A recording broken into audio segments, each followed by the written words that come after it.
Me too.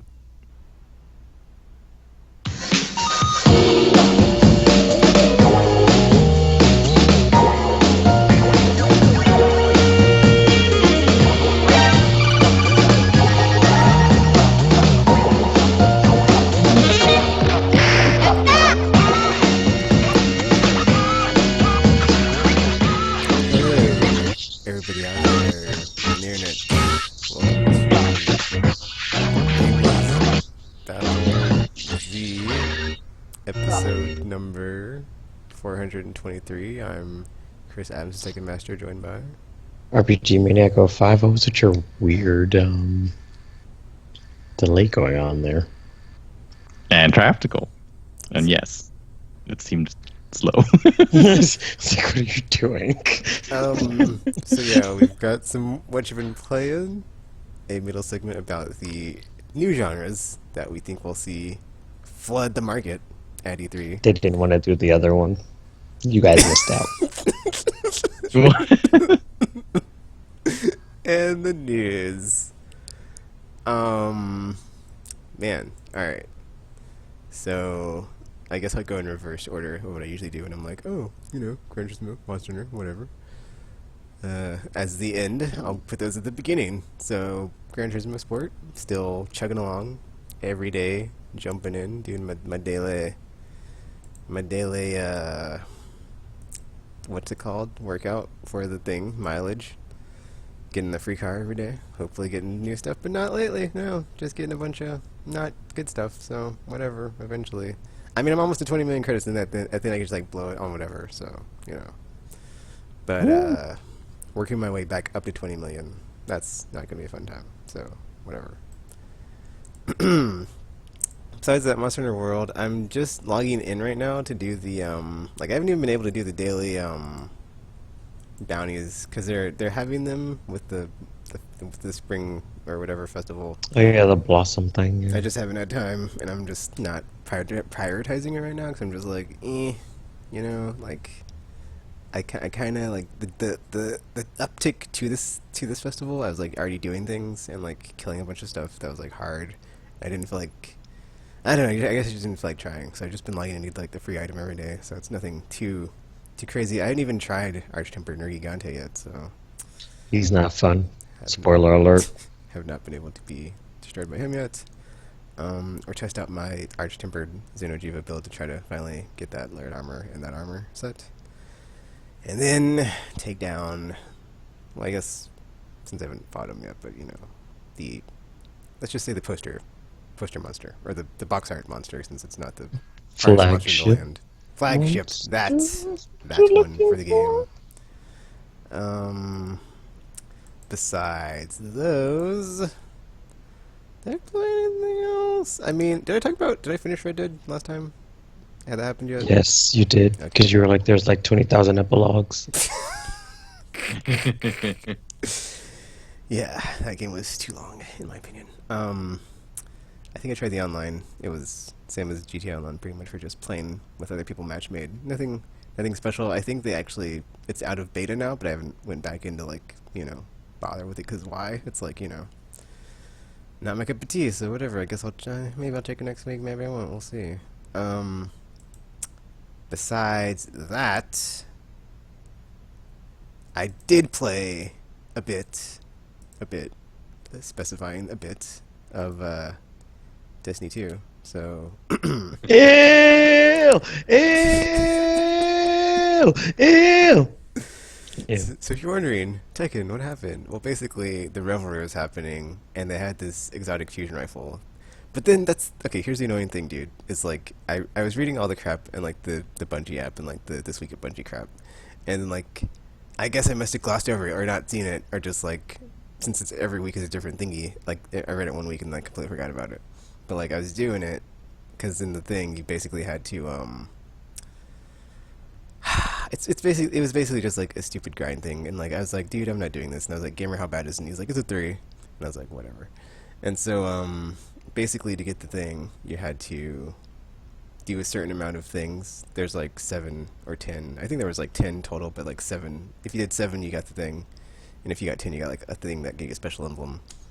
But each little bounty, that's why when I said thing, I meant to say bounty. Like each little bounty was basically like, do this, and this, or do this many of this things. It's just like one of those stupid Destiny things of like a checklist of like, oh, do this many times, blah, blah. Or like, and every time you'd like get a new piece of armor for the Revelry, you'd have this ability buff that would like let your skills be more, your cooldown on them be even faster. And then if you drink this little potion thingy that they had during that, it was like it'd be even more. So you could basically like buff your grenades, your class ability, or your melee. And then I do my grenades obviously because I like to throw grenades, and it's like super effective to just do that and kill stuff. But then it's like some of the bounties were like while your thingy is active, but I didn't realize the first day that there's a cooldown on it. Like you take it and it like only works for a certain amount of time. You have to take it again, but you have like an infinite amount of it. So it's like, why didn't they just let you take it once? Bungie, Disney, whatever. So it's like They want you to multitask or something. I don't know, man. so it's like It's Destiny. mistake They keep number telling you one. to stop playing it, but you keep doing it anyway. No infinite potions. And then like something happened where I was like doing one of the bounties and like I misread it, and it was like, dude, I like thought I did it because I drank the potion, didn't know it was on a cooldown and was going to run out, and I was like, oh man, I totally probably got this by now. Like check my progress, and it was like not 100%, probably like 25%. I don't know. It's like whatever. It wasn't 100%. So I was like, F this game, just rage, and then it's like it just brings me back. It's like like Herbert, you said, man. Just when I thought I was out, they pulled me back in, and it's like just all over again. It's all over again. It's like Groundhog Day, but like more terrible edition. So that was like mistake number 2 was like the whole like, oh, okay, I was doing this one, but I needed the buff on, so I didn't have it done. And like I think it was like doing strikes or something stupid. It's just like one of the things in the game where it's like do this thing because there's so few things to do, but do it over and over and like this many times, then you get the thing, whatever. So it's like, okay, fine, whatever. Did the thing. Then it's just like, oh, I didn't do the thing, obviously, because I didn't have the thing on, because I drank the potion, but it ran out, and so now I gotta do it all over again, and it just, it just escalated. But it's like, dude, I just want this gun. I just want to get this gun. It's like, this was just like a trial of my patience, because I was like, dude, Gamer said it was a 3. Gamer said it was a 3. I just kept thinking to myself, Gamer said it was a 3. I mean, that being said, it wasn't that bad. However, it was like the traditional Destiny garbage of like, here's a thing, do the thing, do it like 20, 30 times, boom, you're good. It's like, nobody wants to do that. That's not fun. What?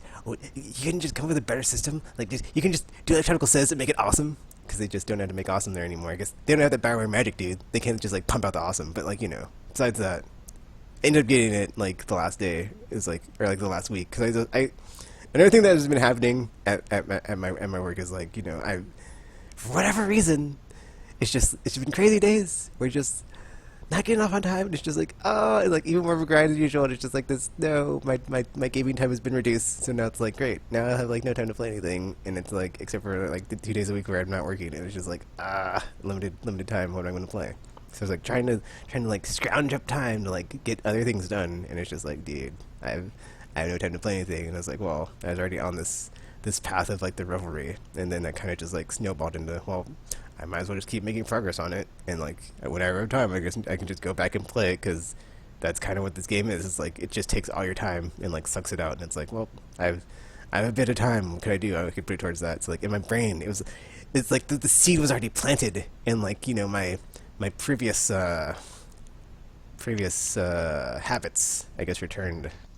A minor relapse, we could say. I would say whatever, totally not a relapse. I wasn't like playing. I mean, yeah, yesterday I played 14 hours, whatever. It was like a totally different circumstance. I was in 14 hours? I had to get. I was so close to the cap, guys. I was like 680. I was like, there's no way. I mean, that's the other thing. Is like I was playing during the Revelry, and like I was actually like going up. It felt like pretty decently every time I was playing, or every day, or every week. I think it was every week, so I wasn't playing every day. I was playing like every week, and I was like, oh, I seem to be going up pretty decently from 650 to 700. It's not feeling as stiff of a climb as it used to be. And then like yesterday I was like, I'm 680. Oh, only got 20 more. I've been going up like 15 per week. I can do it. I can feel it, man. I can get this. I can be at 700 and then be like at the top of the mountain again, and have sweet drops, and not be like, oh, it's not max level though. I have to infuse it. And then That didn't happen because I got the 696 or something, and I was like, oh, I'm bummed out now because like the game was like holding my hand and like, come with me, Tekken, come with me, and I got like the 690, To a and it was world like, of pure imagination. what RPG? I was making a Willy Wonka reference because you said come with me, so it felt appropriate. Because there's candy. Oh. Because there's Oh, candy. there was candy, but the candy was a lie because it was like, haha, Tekken, we're not taking you to paradise, we're taking you to hell. And I was like, no, I'm back in the BDSM bungee shop. And they threw me in a dungeon and abused me for like 14 hours. Just like Willy Wonka. And I, Just like Willy Wonka. and I was like, I knew it. I knew it. I knew it couldn't be this simple. I knew it couldn't be this good of a climb. I should have known just to come back next week when it reset again, and I'd have to do it all over again. But it's like, why should I wait when I can just keep playing and get so close? And then today it's like, okay, dude, that was last week. Oh, that was yesterday. Sorry, that was. Ooh, man, time flies when you're getting Not abused. having fun. Yes, and I'm like, okay, 696, 690, whatever. I mean, I'm 699. I just need the arms, and it's like I feel like the game should know I need the arms. And give me some effing arms, and it just gave me effing arms, and I'm like, the air quote smart loot system that they have in place still broken. I'm sure they're out there. I think it's still broken. I don't know how many years it's been. Like a year since this game came out, and maybe more. Whatever, almost a year because it came out I think last year. Don't trust it, and it's like I don't really care anymore because it's like after the redacted or the regal. I don't even know what it's called. This the fancy smancy, whatever the next thingy is, with the red new raid. We'll see how awesome it is. Probably won't be whatever. I'm done. After I get my Triumph T-shirt, I'm walking away and I'm free. There's not gonna be any more of this. You're not gonna have Tekken. Are you Tekken sure? to drag around? Are you sure And kick anymore. that's gonna happen? Because yeah, we've heard this a lot. We've heard this a lot. Hey, I don't remember what I said last time, but it's like, there's one more raid, so it's like my raid team will need me, and it's like, I can't just like abandon them, and it's Of like, course you can. Not that hard. It's really not that hard. It's it's like after yesterday, it's like that whole thing. It's like I came full circle again, and I was like, this is why I stayed away all these weeks, all these months, because it's been like months when I haven't played, and it's like I think there is just like an itch on my brainstem of like, come back again. Come back to the light. Because basically, Be a Destiny guardian. 2 is like an unmarked van with a guy with candy in it, and then you're that kid that parents just didn't care. Because, yeah. I need to put together the Tekken Destiny supercut. When Tekken meant Destiny. I mean, that being said, also I was between games.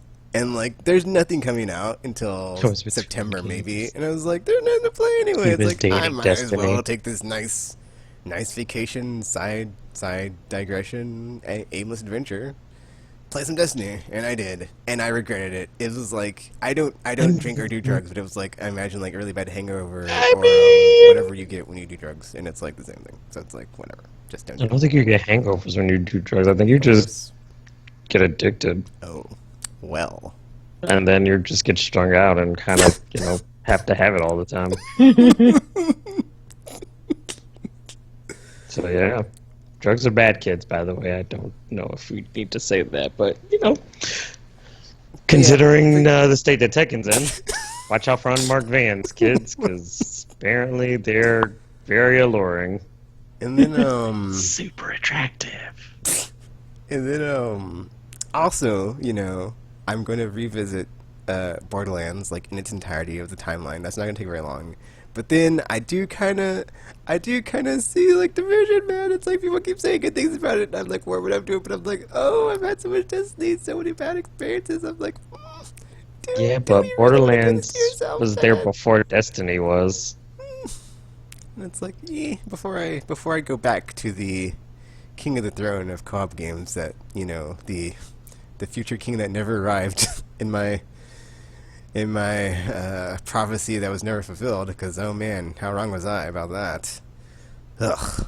It's like, before I go So sad. back to the promised land, it's like, let's I guess we'll try one more alternative to the garbage games as a service model, and see if it's not terrible. And then and then that's it. Not to work out for you. If it's not great, which it probably won't be, but then people say great things, so it's like maybe I get hooked again. It's like, do I want to get hooked? Should I just stop? But it's like it looks fun. It's like, look, I might like it. Why would I deny myself? And it's like, why do I do this myself? It's like a second job. I don't need that in my life. I don't know. It's like, oh, see, this is the problem. This is the problem. It's like I already know. It's like, oh, I just need like the first hit, and it's like, oh, I just. Like RPG said, man, you're just strung out all the time. And it's like, division. It'll be the same thing. I was like, oh man, division. I mean, maybe it's not terrible. There's a possibility. I mean, that being said, it's like that's the problem. Like after so much love and hate with Destiny, it's like I can already see myself like, Division 2. It's like I can't even like imagine a scenario where it's like I am not like antagonistic or just negative or that way towards the game. It's like that's just weird to me. It's like Destiny has completely ruined me of like not liking things. It's like, oh yeah, As it should have. see how terrible it is because it's probably gonna be terrible. It's like, but then in the back of my mind I'm like, well, at least I didn't get Anthem, so there's that. So I mean, for every one game that I do play, that's like, or I guess I haven't played any other games like Destiny because it's like it's got me and it's like tainted the waters with its oil spill of experience. And I'm like, well, this looks like Destiny. I'll wait and see. And then so far, besides Division 2, it's like, oh, well, how'd that go? Anthem, Fallout 76, yeah, how'd that work out for you? So it's like, well, yeah, good. It makes me know that you could dodge your bullets by just not playing them. So, but then Division 2 came along and people were like, oh, it's not that bad, so guess we'll see. And I'll be like, haha, Destiny 2, I've moved on. I found something better. And then there's like the trailer for the raid. It's all 8 people or whatever. And I was like, oh man, that's cool. It's like, oh. But I don't think there's matchmaking for it, though. I think you need to know 7 other people. Well, that could be a problem. Because, yeah. I mean, you have Tropical. I mean, we're on So- the internet. I'll just be like, hey, internet, something. How's that worked out for you in the past, Tekken? We'll two-man it. 2 minutes. It's gonna be disasterific, It guys. could be hard, but I think we can handle it. Disasterific. So yeah, besides that, the reason I went back to Destiny 2 because I didn't have anything to play is because I played Days Gone and I finished it. And I gotta say, it's pretty good. I really liked it. I haven't had a chance to check out any of the reviews. I heard it was mixed, but I would say I disagree. I mean, I didn't play it the first couple days before the patches fixed whatever jank was in there, and then I was playing it the day that like the patch came out that like broke things, but they like what's that word? They rolled it back to like the patch before that. I think that's the first I played it, so I hadn't actually experienced any like the jankness that like that had caused or in the game before. I mean, there were like 2 instances in the game where like weird stuff happened, but it wasn't anything that. Well, one was like weird. I haven't shared buttoned it yet. I got like stuck in a wall and I was like floating and like I couldn't defend myself and I just like was floating there getting shot and I got killed. And the other one was like some character model just like loaded in weird where it's like just their head and like their cigarette that they're smoking and like nothing else. And then like the cigarette like flicked off, came back to them because I guess didn't load their arm. But then eventually loaded in. It was just like that weird like 30 seconds before that or.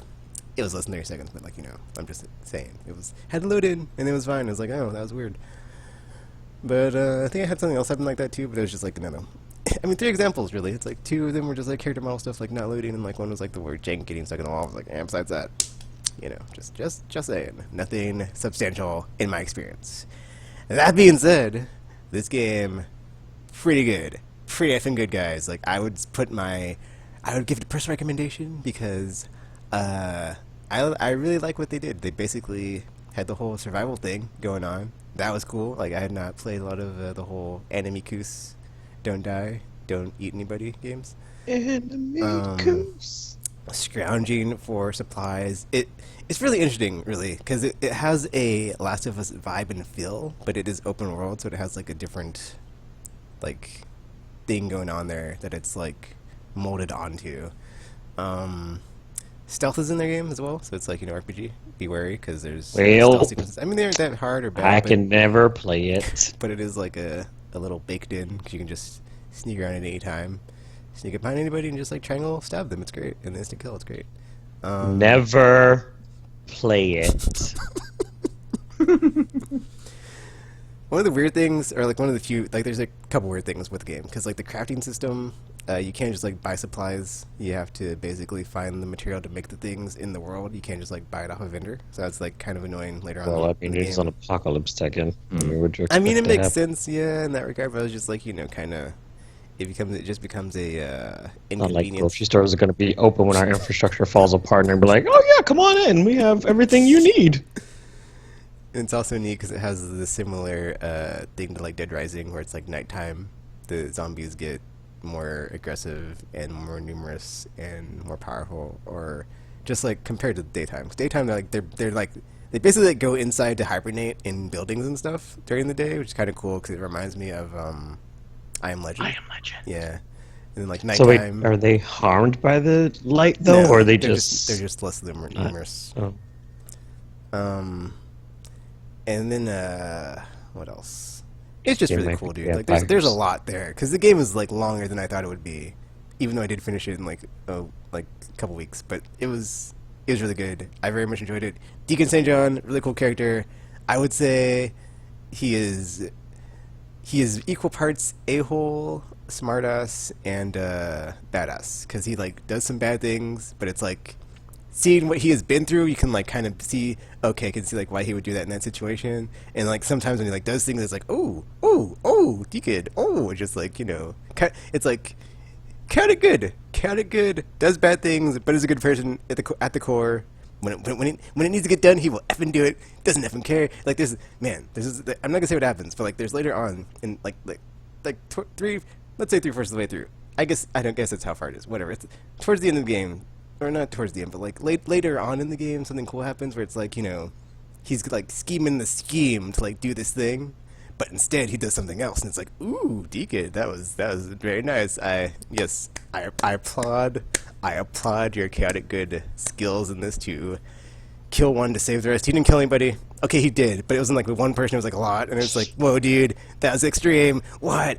Oh, that was awesome, and just made me just be like, yeah, Deacon, you're a cool dude in my book. And just so you like murderers now? Cool. Cool. they were bad people. RPG, they deserved Cool. it. They had it coming. Wow. His you words. say that, It's but the- I mean, how do you know they were bad though? There's also, were they like- just bad based on the circumstances, or were they actually bad? 'Cause, They I were a mean, sadistic you can't cult say of it's because they're cultists murdering people who- because he's murdering people. So I mean, who go around and carve people. So yeah, they deserved it. yeah, but he was going around killing people too, so he's just as bad. You'd have to play it. Exactly. You'd have to play it. No, Hey, you know what? Sometimes like you murderers now. gotta break some eggs to make an omelet, and that was a very delicious omelet. F the eggs. Let's see. He- A lot of cool like just dialogue too. There's like this part where he's talking to I can't remember who specifically, but he's like reminiscing about the olden times. It's also really cool, just like the setting, because it's like you don't get a lot of games in Oregon, and it's like a lot of very varied topography and not climate, but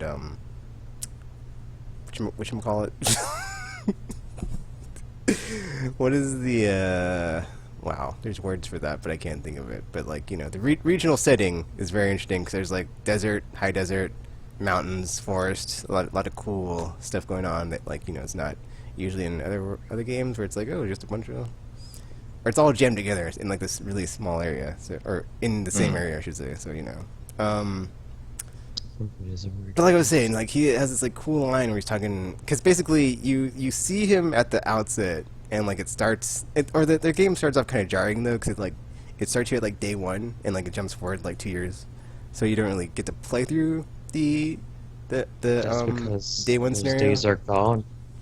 I mean, I'm not upset about it. It's just like the way that it was like implemented in the game. It felt very like it kind of like you could kind of feel like they kind of like maybe cut that out, because it's basically just cutscenes, and it's like something happens, you have a cutscene, something happens in the cutscene. So it's like it kind of made me feel like maybe there's a part here that you probably played before, and they just like cut it out because it wasn't as good or it didn't work.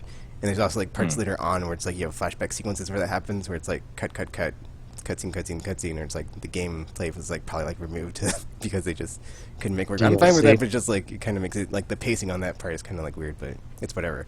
But it's kind of cool because because like that's his whole thing of like, he's been through 2 years of this, so it's just like a really interesting like perspective on the apocalyptic, zombie apocalypse, because it's like, he's been through like living this way for 2 years, and then like how he sees it and like how things have happened, and he's like, in the beginning there were a lot of ex-cons and police and military people, because like really those are a lot of people that could make it, because like fighting and that type of stuff, it's like everybody else is kind of just fodder. It's like, oh man, it's like you didn't see any office workers, stuff like that, pencil pushers. It's like, oh, I could that makes sense. That yeah, interesting point. Because he's like talking to somebody and he's like, we used to play a game called Who Were You or Who Were They? And he's like, who were they before this all happened? And because he like runs into this person that's a complete jerk, and he's like, yeah, I don't believe this guy. I think he's full of crap. And man, that's the other thing, dude. It's like there are some really good payoffs with storyline in this game. It's like there's just some some like slow building, and then like smolders tension, and it's just like whoosh, just like on fire, and just like oh so good, and it's just like, oh, it doesn't get resolved, and it's like, oh, it comes back later, and it's like, oh they didn't resolve it, and it's just like, man, it's just like I think that's what it was. Is like this game, like it was like the low bar for me as far as like the first party stuff from PlayStation, like Sony coming out, and I was like, we'll see. And then I guess like because of that, I undersold it to myself. So like when I played it, it kept overperforming, and I was like, man, it just like keeps going and going and going. And then like the story is like too is like also really good in that respect. It's like there's also like something else I could talk about if it's like super splurred and like would ruin things. So it's like, but it's like it's really cool that they do it with something. It's kind of it's really cool what they do. It's like they like give it a it's like on a continuum of like, why can't you just let it go? Why can't you let it go? But then it's on a continuum, and you see that the reason Deacon can't let it go is it's his reason to keep going. It's like, oh, that's so brilliant. That's so brilliant. Oh, I didn't say it. And it's like, oh, the more you play, you're just like, man, I hope this works out for this dude. And it's like, oh, will it work out? It's like, oh man, it's like man, it's just like that's the cool thing. It's like towards the end of the game, it's like you don't know which way it's going to go, because there have been like lefts and rights, there have been twists and turns. It doesn't always work out for Deacon, so it's like you don't know what's gonna happen. And it's just like it can go either way, and that's what's so great about it. It's like, man, it's like it was like good or bad, I was satisfied, and I was like, Days Gone, you're on the list now, because it was a good game. I recommend it, and it's all the marks. I mean, towards the beginning, like the first, I'd say first like 25% or first 30% of the game, like it can kind of be annoying when you keep running out of gas on your bike and like having to like refuel it. That kind of got to me a bit, like because any other game when I play open world, I will not fast travel, but in this game, after I kept running out of fuel, I was like, I don't effing care. Fast traveling everywhere. A, that, and then B, everything, all caps, everything wants to kill you, because it is like not safe at all. Like there's marauders, bandits, the freakers, there's animals, so it's like got a bit of Red Dead where it's like, oh, that's the other thing, dude. It ain't just like normal Red Dead. It is like mutated, evolved Red Dead of like, just normal wolf. Nope, it's infected. It's even faster than your bike and can like jump on you and knock you off of it. And it's like, yeah. How's that make you feel, Taken? You're never safe. That was it. It's like after that happened, I was like, guess what? I'm fast traveling everywhere because nowhere is safe, and I'm kind of scared of this game. It's exciting. So, do they explain how the freakers happen, or is it just one of those mysteries where you kind of just like, well, that's the other my life now. It's not a mystery. They explain it, and then it's cool because like throughout the world, there's like little what are the thingies, like the little like audio logs, because you come upon these little labs that I think they're called like Nest Labs or something. That's like, always a bad sign. But you go into them, and then they have these little like logs of like whatever like that thing was at, and it's just like, dude, it's so cool too, because like their take on the zombies, because they're freakers, is like completely different. It's like, they don't it's not just all about like eating brains or just like eating things. It's just like they are just basically a like, oh, that's the other thing, dude, is like there's times you have to fight the hordes of them, and it is like so satisfying like to take them down. Like, because they are so hard. They're just like so many. It's like if you were like I guess it's like if it's guess it I guess it's like a barracuda fighting a sea of fish or something. It's just like, there's so many of them and there's like one of you and they just keep coming and they just don't stop and it's just like what and just I shared been like the first one I did and I forgot to upload it, but man, it is intense stuff. Like that was like, and that was just like a mini horde, like the first one that you do, and like the rest of them are just like so intense. It's just like, it's so good. Like it's not at that same level of like that first E3 demo that they showed because it's changed over time, obviously. But like, it is really a fun experience and it's very satisfying to do that because you don't start off with like awesome weapons too, so it's like you kind of have to like arm up. So it's like once you get to that level, you can like take them on. Because sometimes you have to go around them or just like avoid them. Because it's like, dude, I can't, I can't do this right now. It's like they're gonna destroy me. But slowly as you progress in the game and like get more abilities and like better health and better focus and stamina and stuff, it's like, oh yeah, because those three things are tied to your not leveling up, but like when you unlock or not unlock, but like you basically have to repower the lab thingies, and like when you're inside of them, it'll let you get something that lets you get one of your three abilities, your core abilities, which is health, stamina, or focus, and then improve that. But like once you've got them up enough, and then like you've been armed enough, and you've got like better weapons, which doesn't happen for a while, dude. Because I didn't get an LMG for like a while in that game. I was like, dude, if I have to take on one of these without one, it's like not gonna happen. So, I mean, yeah. Days Gone is really good, man. Oh, that's okay. Okay, speaking of the bikes, since I mentioned that like a while ago, but like that to me is like something that had not occurred in my brain until I played this game, and it completely just changes the way I see. Like if I had to survive in that way, in like one of these things, like I would not go for a car. Like playing this game, it's like you see a car as a death trap. Like after this, like I'm like, dude, I have never, I would never go for car in like apocalyptic setting because like there's so many ways you could get trapped. And like when you're in the car, Well, they're too large for one, and yeah, then it's like gas consumption. yeah, it's like after playing this, it's like, I had not considered that before of like motorcycle over car in the apocalyptic scenario. That is very interesting. Just like, you've enlightened me, Days Gone, and just so good, so good, so good. There's so many good things about this game. So many good things. Like just like yeah, and like even the graphics just like amazing. Like in the draw distance when you're in the mountains and like you're looking off into the forest and just like seeing all the different terrain. That's the word, the terrain. The different like very terrain. It's just like looks a very pretty game. It's just so many cool things. And it's got like weather stuff going on. A lot of cool weather effects. So good. It's so good. It's such a good game. I don't understand why people were like kind of on it, but I very much enjoyed it, and it was really. I mean, okay.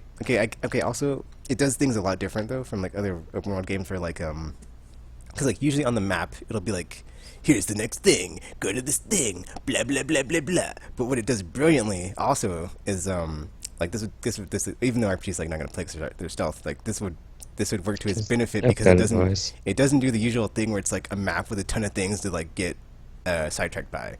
It basically only like one at a times it all the like the side missions and objectives. So it's like you can really only do like one or two story missions at a time, or like one or two side missions at a time. It doesn't like have a map with like 50 blips of like go here, do this thing, do this side thing. Oh, it's not the main thing, but get lost in the world and be completely forget about the main story that you were totally focusing on like 10 minutes ago before we threw you out here into the wilderness. So it like does a good job of breadcrumbing you through the experience to like not get too overwhelmed by like all the stuff that there is to do, that you can stay focused and not sidetracked. I thought that was really brilliant, like as far as like the design. Because at first I was like, that's kind of weird how they have like a percentage checklist style on the side missions and stories and stuff. But then I was like, the more I played, I was like, oh, it makes sense because like if you don't have that much stuff here, you can't get sidetracked and just be like wandering off and doing whatever that. It's like, oh. So I thought that was super cool. Oh, thinking about it now, how does that game work in terms of like an ending? I guess because I mean, it's because like they're in an apocalypse kind of, so it's like how do you like does he have like a specific story that he's trying to resolve that happens for him, or it's just Yes. like it kind of just ends? There is a story with him that he is personally trying to basically that like you are basically he has something that is not resolved that he thinks is the well, not well, there's not like not. Okay, I'm trying to like think how to say this without giving it away. But yeah, there's like something that he's searching for, and he's like trying to get that he's like not 100% sure. But then the closer he gets to the truth, it's like it can go either way. It's like, oh, and then that's the thing is like he's had such like a crap run throughout the game of like you don't know which way it's gonna go. Like the farther in you get of like, what happened? Is he gonna find what he's looking for? Is he not? What happened? I don't even know. I don't even know. It's like, oh, and then after that happens, because like you do get to the, it's like kind of cool because like you kind of get to the end of that thread of that arc, but then it like dovetails into like even more stuff of like, oh snap, of like what's going on here, and then but like by that time you've gone through so many different encampments, which is also a cool thing because each encampment is a different scenario of like what you would do in a post-apocalyptic setting like this. Like the first one you stumble on is what's the first one? You're basically like the survivor group in like the woods by this river, and they're just like out there survivor manning it and just like living off the land in like the wilderness. Survivor mating. And then and then like the second encampment you come to is this like lady who's running basically like a prison prison work release thing. It's really crazy. How does that work in As an far as like apocalypse? if you're a survivor, you live there, but you have to work to like get supplies and like eat and all this crap. It's like basically everybody has to pull their own weight, and then like I mean, that makes sense. but like in the way that the game does it, like makes it seem like she's a slaver because like every survivor that you send to her has to work for her. So it's like you kind of feel bad every time that you rescue someone, and you're like, well, Yeah, there's a but camp, you won't die, but you have to like do. Oh, that's the thing is like basically yeah, like, but at their like, camp, but they're the like work though. they were basically Is like it- digging all their like crops and stuff. So it's like you have to do like hard manual labor, but like it's like as opposed to the alternative. I just wanted to say because I was like, think about it. It's like in this type of scenario, is it really that bad? Because it's like, well, you could be out there with hordes of freakers trying to murder you. So there's that. So Yeah, and then like the third encampment is kind of just like diplomacy in the setting is like can it work? It's like the because like the main person is just like I'm just gonna parlay with everybody and like have a treaty and like truce, man. We're not gonna kill anybody if you don't kill the right people. So just be cool, dudes. And the fourth one was really great. It was really like the best one because I was like. Because, like, I kind of had it figured out, like, the moment I got there, I was like, okay, what's going on here? This is not... There's got to be more to this. Because it's basically, like, a military outpost, and it's, like, a local militia before, like, after everything had gone down. So they're just, like, a county militia. They're not really, like, an actual military branch, like, military officers and all that stuff. It's just, like, just people that, like, were volunteered. And just surviving. And, like, the structure of that, like, surviving in that setting. And, like, you have the dude above, like, all of them who's just very very zealous when his views, and like at the end of every day he has a speech and you can like go and listen to it and it's just so off the effing wall and like you just know he's crazy or just out there, and it just gets worse and worse. It's just great. And like the moment he started talking I was like, okay, is this gonna be one of those like, because he started like quoting like all this biblical scripture, and I was like, oh, this isn't going to good, or this isn't going to go well. I'm pretty sure this is going to be one of those scenarios where it's basically like people aren't, or like religion itself is not bad, but what people do in the name of religion sometimes bad. It's like by the end of that scenario, it's like, yep, this guy's got to be stopped. Someone needs to do something because kind of genocide and all these things in the name of religion, not the best. Yeah, okay. You're not a good person anymore, so you're on the list now. But yeah, that was really cool too. Just like all the different scenarios of like how people would survive in this out there setting. And then it's cool because like the way that they describe like the hordes as just like a marauding, or not a marauding, but like just like a wave of mutated humanity that just like goes through and like just consumes and eats and destroys everything.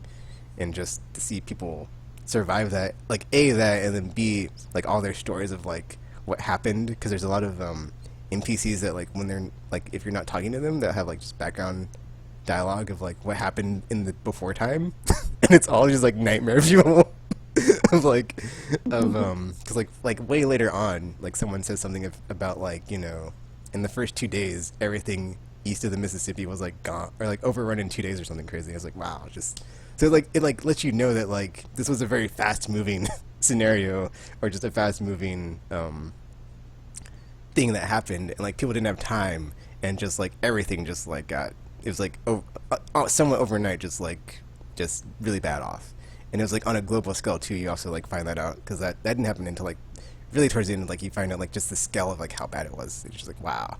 So because like throughout like a lot of the game, I'm like, okay, is this like only local? Is this like on a state level? Is it on a national level? It's like, oh, it's global. So it's like I'm really hoping that they continue on in this series and it's not just like a one-off, because I feel like there's a lot of material here to like mine as far as like all the different encampments and like stuff like that, as far as like, you know, setting and like if you were hold up XYZ, how would you deal with this? It's like a lot of cool things that could be done in that regard, as far as like, you know, if you're in the mountains, if you're by the coast, if you're, you know, yada yada yada, just insert something. It's like boom, you're on planet Earth and this happens because that's what happened. And then like also A, that, and then B, like throw in like the local wildlife and like what you would do to fend it off. Because I got to the end of like one of the story missions and I was like, cause like usually it's just like, you know, get to the end, there's a cutscene, and then like out of nowhere it's like fight the bear or something, and I was like, wait, what? And I was like, or survive the bear or something, and I was like, oh, so now I have to like just randomly fight off this. He's like, come at me, bro. Boss fight with the bear, and I was like, this, and like, but that's the thing, because it's a survival game. I had basically like spent all my ammo getting back to like where I was going with the NPC that I was like escorting, because it's like kind of an escort mission at that part, and then but not like really, because it wasn't that bad. But then I had basically used all my ammo and I had like nothing, and I'm like, how am I supposed to kill this thing? And I was like, what? So that was just, I think that's like what, like, not having played a lot of the survival games outside of survival horror, like I thought it did a really good job of taking all that, like I said, it feels very like a lot of the elements from like Last of Us, where you're just always scrounging for materials and just supplies, and like you're always low for the most part. It feels like until towards the end, where you finally get like more and more skills, because there's 3 skill trees and you get the skill points as you get XP for like doing stuff. But at the beginning, man, it is brutal. Like the beginning to the middle is just like, like once you get over that hump though, it just gets so much more enjoyable, and you're just like, I can take. Okay, well, you never feel like you can take on anything, because it just if you haven't upped your health, you die fast too. That's the thing, because like if you get mobbed, you can take. I mean, you can carry a lot of healing items, and then like once you get that up, you can like carry more. But it's not. It's like I feel like it was always. It never felt like it was a walk in the park. That was it too. Like, you know, I always felt like I was always like pacing myself for like what was right around the corner, and not just like cakewalking it all the way through. It was like, got it. Boom, boom, boom, headshot, got everything, haha. So, and oh yeah, that's the other cool thing, is like they keep throwing new enemy types at you as well, all the way through. So, but yeah, man, Days Gone, it's a really, really good game. I recommend it, and just don't think it got enough praise. I don't understand the what. I mean, maybe there were like a lot of jank in it before it got patched, but I personally enjoyed it. I thought it was great. I thought it was a nice experience. I enjoyed the characters, the setting, the the aha of like, oh, motorcycles over cars in this scenario, because that would have been me, not on a motorcycle before, but now I'm like, haha, if that ever happens, well, I guess I gotta learn how to ride a motorcycle now, so I can like not get just stuck in it. That's the other thing, is like there's like parts where you go through tunnels and you just see cars are just like piled up of like, oh, exhibit A, don't be in a car, because this will happen, or just like if the it's just like there's like so much like reinforcement throughout the game of like, don't get in a car, dude. Just like, it's a trap. Cars are a trap. Cars are a death trap in the zombie apocalypse. That's what I learned from Days Gone. One of the things. But yeah, it was a really good game, and that's all I've been playing. I thoroughly enjoyed that game. I played stuff. I opened a shrink wrap, and it was a new game, and I played through it. It was Mortal Kombat 11. Yay! Tropical actually played a game. Yay! Yeah, it was really cool. I played through the entire story mode and then started playing around with like the crypt, their like collection area, and where they cost thousands of dollars to unlock. The crypt is always weird to me. It's just like you're wandering around this spooky place, but nothing spooky happens, because that's not the point. The point is to give you somewhere to spend all of the coins you get playing story mode and playing all the other modes. And so it's like it's a weird kind of thing, but it's like for an unlock system, I guess it's pretty fun. There's always like I don't remember the previous ones very well, but this one there's sort of secret things like you have to go to certain areas of the crypt, and then you'll get items that allow you to open yet more other areas of the crypt, and I think you unlock all the like customization and like concept But art. does it have? But it all has the anything unlockable other stuff than is in just there. like costumes and art stuff, or is there like other I think like stuff you can actual unlock in there? fatalities and moves and stuff are in there too. Ew. Because each character has pretty sure multiple fatalities, and you only start with one, and you have to go around the crypt and unlock them all. And I guess like the contents of the crypt are all randomized, so like everyone What? once you unlock everything in the crypt, everyone gets the same thing. But going through it, you get different like things are placed in different places than other people. But yeah, I don't really I haven't gone through most of it yet. There's I did find like a place where you could like reset. It says something like it'll restore the treasures of the crypt or something. And I'm like, oh, is this gonna like reset everything? And then I have to go through and open all the chests again, and they will have different stuff. No, it's all the same Yeah, stuff. I don't really know. It's just the challenge of doing it all over again. Story mode. So the trailer showed that there was like sort of a time travel aspect of it, and we had talked about how it's like it was cool how they rebooted it in 9 the way they did that, and it would be neat if they didn't do that here and just sort of like time to reboot again. And I will say it's kind of both. What? Mhm. So I can't tell you one part, but like the part where in the trailer where it showed like old versions of characters meeting young versions of characters reminded me a lot of that storyline where Beast brought like the original X-Men all new into the X-Men. future. Yeah, it felt like And that. it's like, so this happens, guys, and it's like, oh It was crap, like, I become evil. Yeah. nightmares, just nightmares. It's like, so Gene, you might not want to talk to anybody because a lot of stuff happens. Why is there the statue of me in front of the school? Oh. It's About called the that. Teen Grade School. Oh. It's named after me. So that, yeah, yeah. because It's you like- were you're such a great mutant. Why'd you say was? What?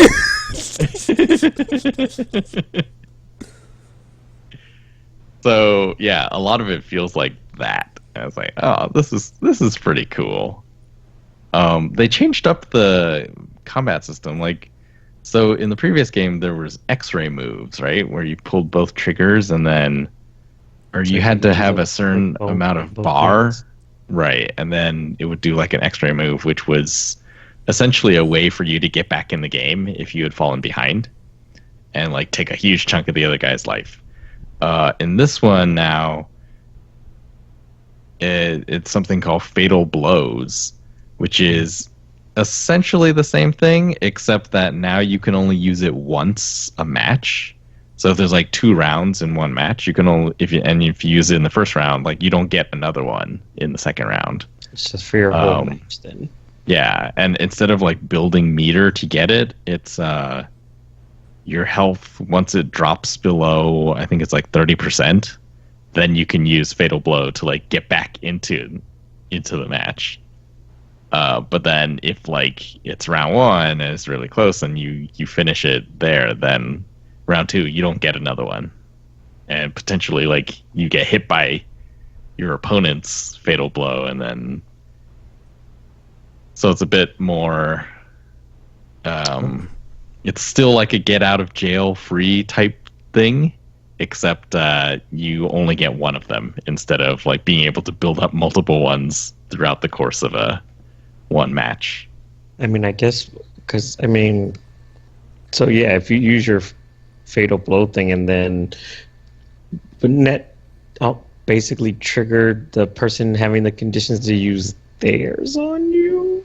Yeah. So my strategy was always like, I'm not going to use the fatal blow unless they are already in fatal blow territory, because that will take them out, and then I will have won a round.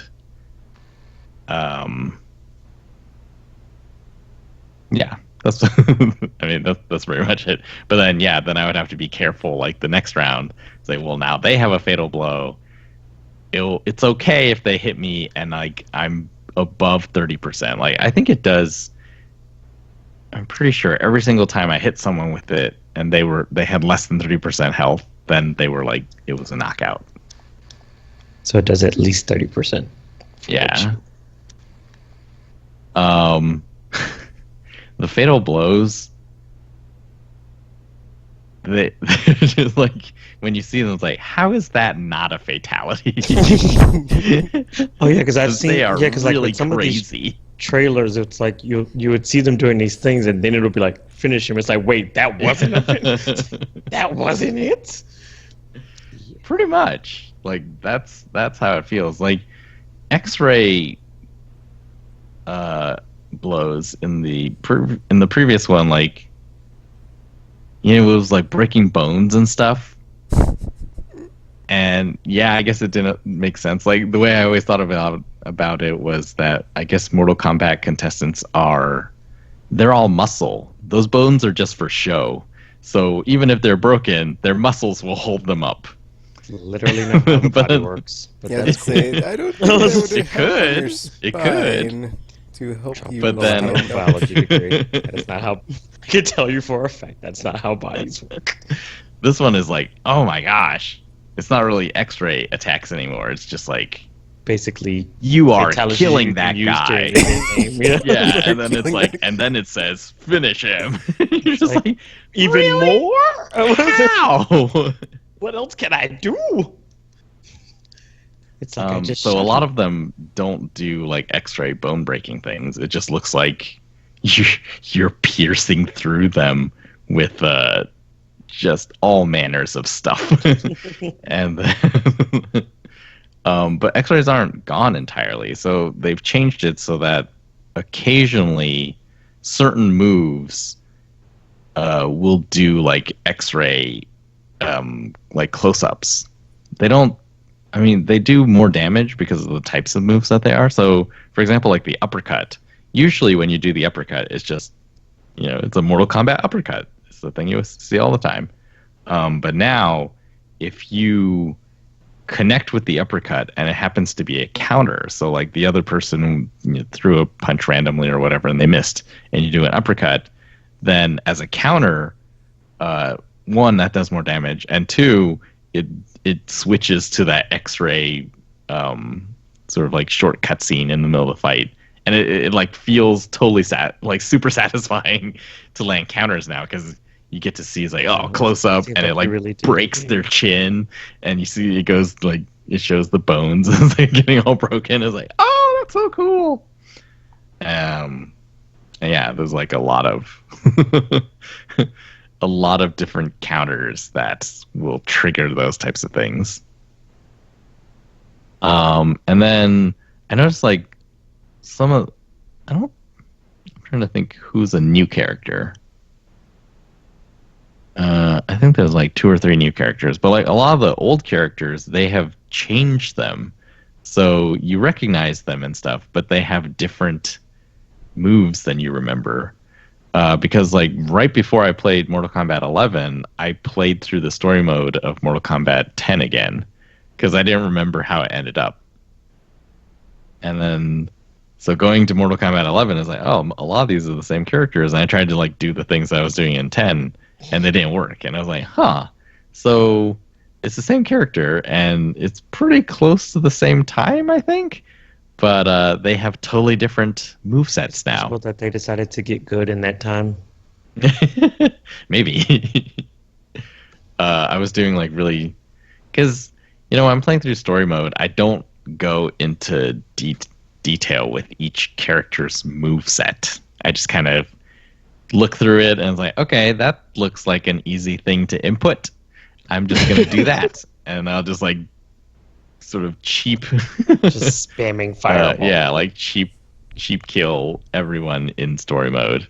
And so I was trying to do the same thing in 11. I was like, she doesn't have that move anymore. I was like, okay, now I gotta find a new move that will allow me to do this. Yeah, so it's pretty fun. Like, I guess we'll see with Mortal Kombat 12 where they take the story. But it was like, Well, if they I did not expect what soft they did in rebooted it 11. again, then I mean, 11 was really, it gets really crazy. And they also did a thing, I guess, like lastly with the story. I think Mortal Kombat 9 had the longest story mode. So you played through a lot of different characters, and like each chapter was a character, right? Yeah. And then each chapter was like several fights. And some of them were just like really, really ridiculous setups when you think about it. It's just like Johnny Cage kept hitting on Sonya, and then Jax is like, let's fight, and then Johnny Cage and Jax, fairness, and then you get a Johnny Cage and Jax fight. he is her partner, so I mean, it's like, or like, yeah, he's hitting on her, and she's like, okay, enough with this, and then they fight. It's like, okay. So there was like some sort of ludicrous setups that were, I enjoyed them. They were very funny.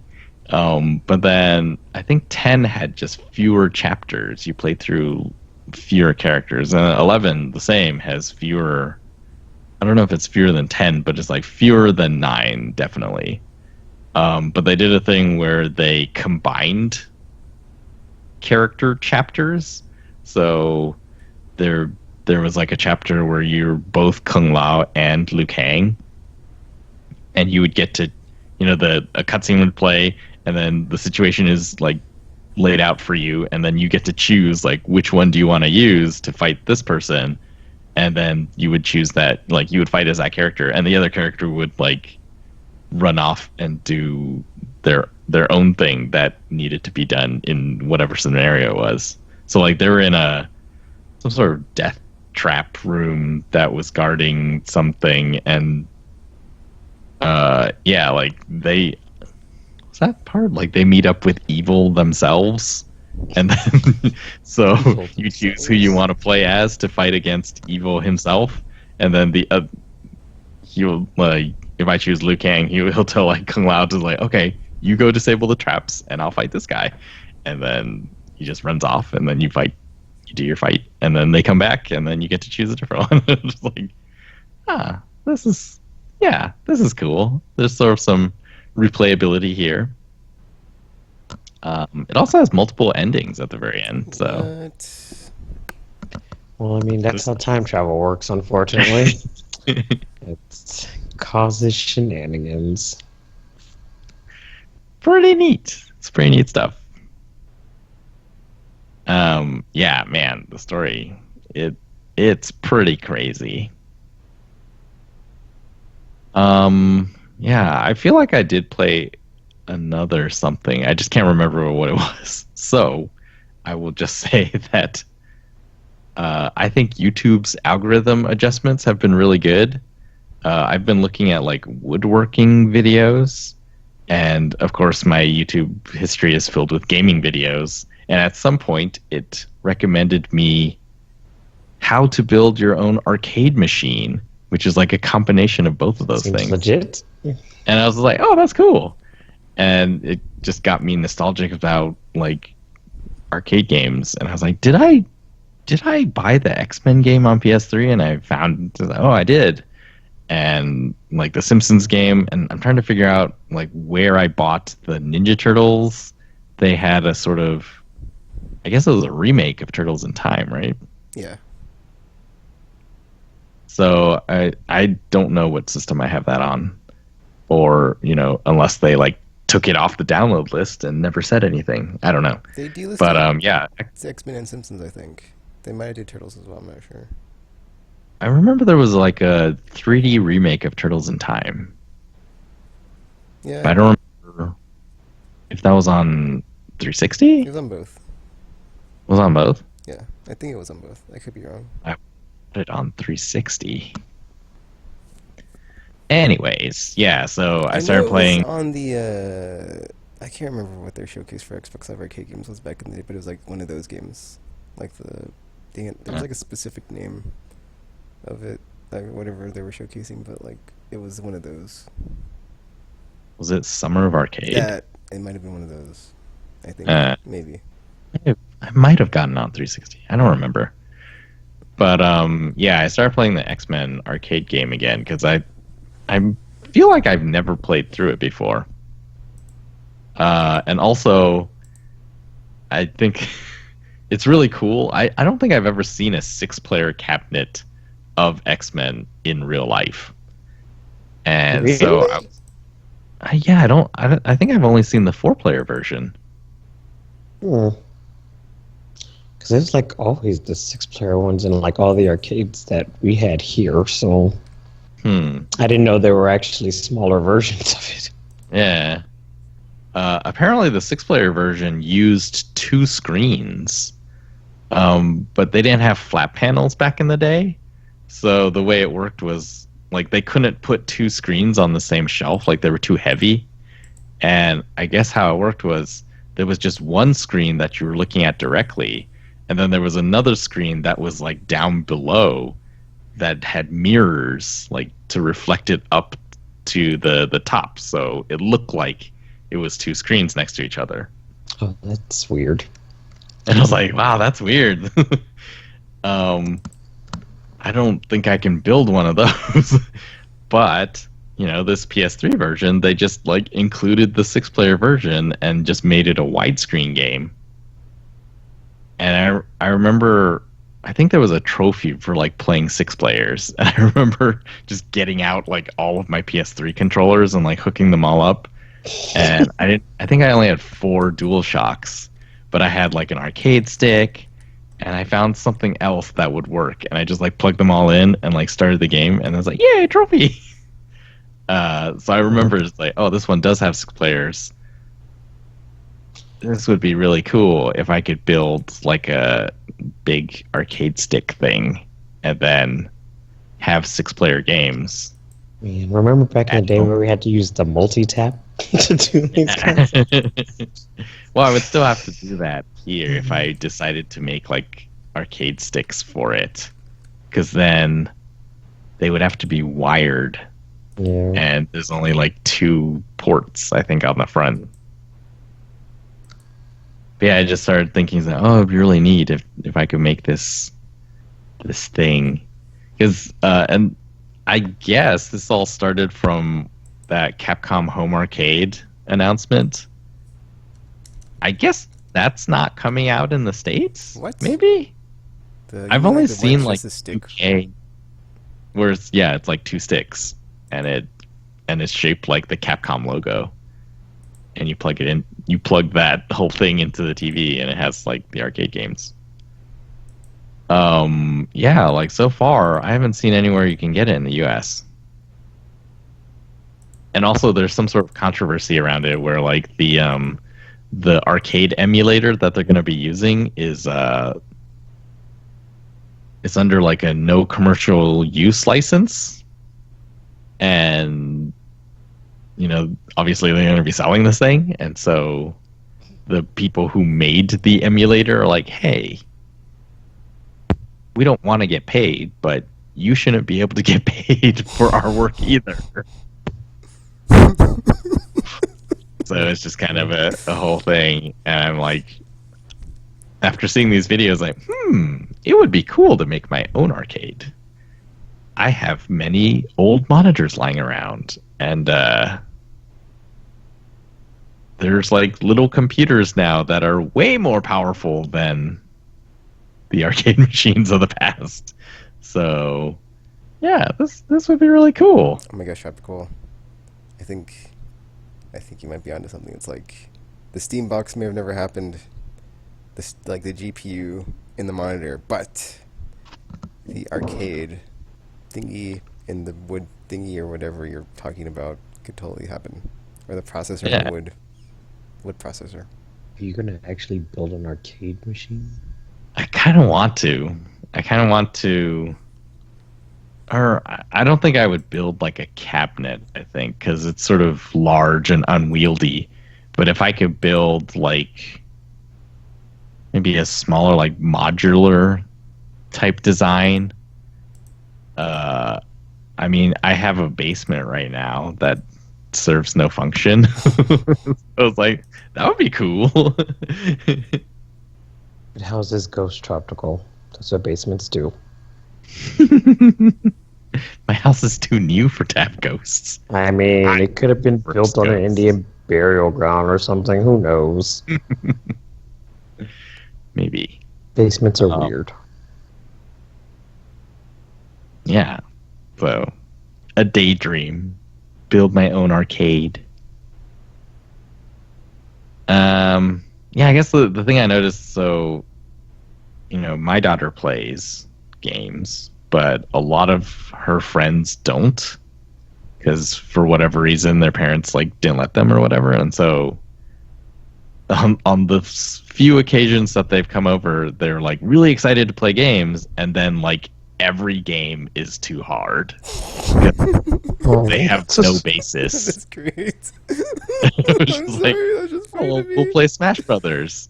It's just, there's two buttons, and you just sort of try to hit each other. It's like, oh, that's too hard. It's like, okay, how about Mario Kart? What? There's basically one button, and then you steer like That's just like you're pretending to drive a car, and it's like, oh, that's too hard. It's like, how about Overcooked? Gosh, these kids It's are like co-op, horrible. and you just like this stick moves you around, and then this button like picks things up, and this button does this other thing, and there's like, it wasn't even like the actual game. They just struggled to like move around on screen.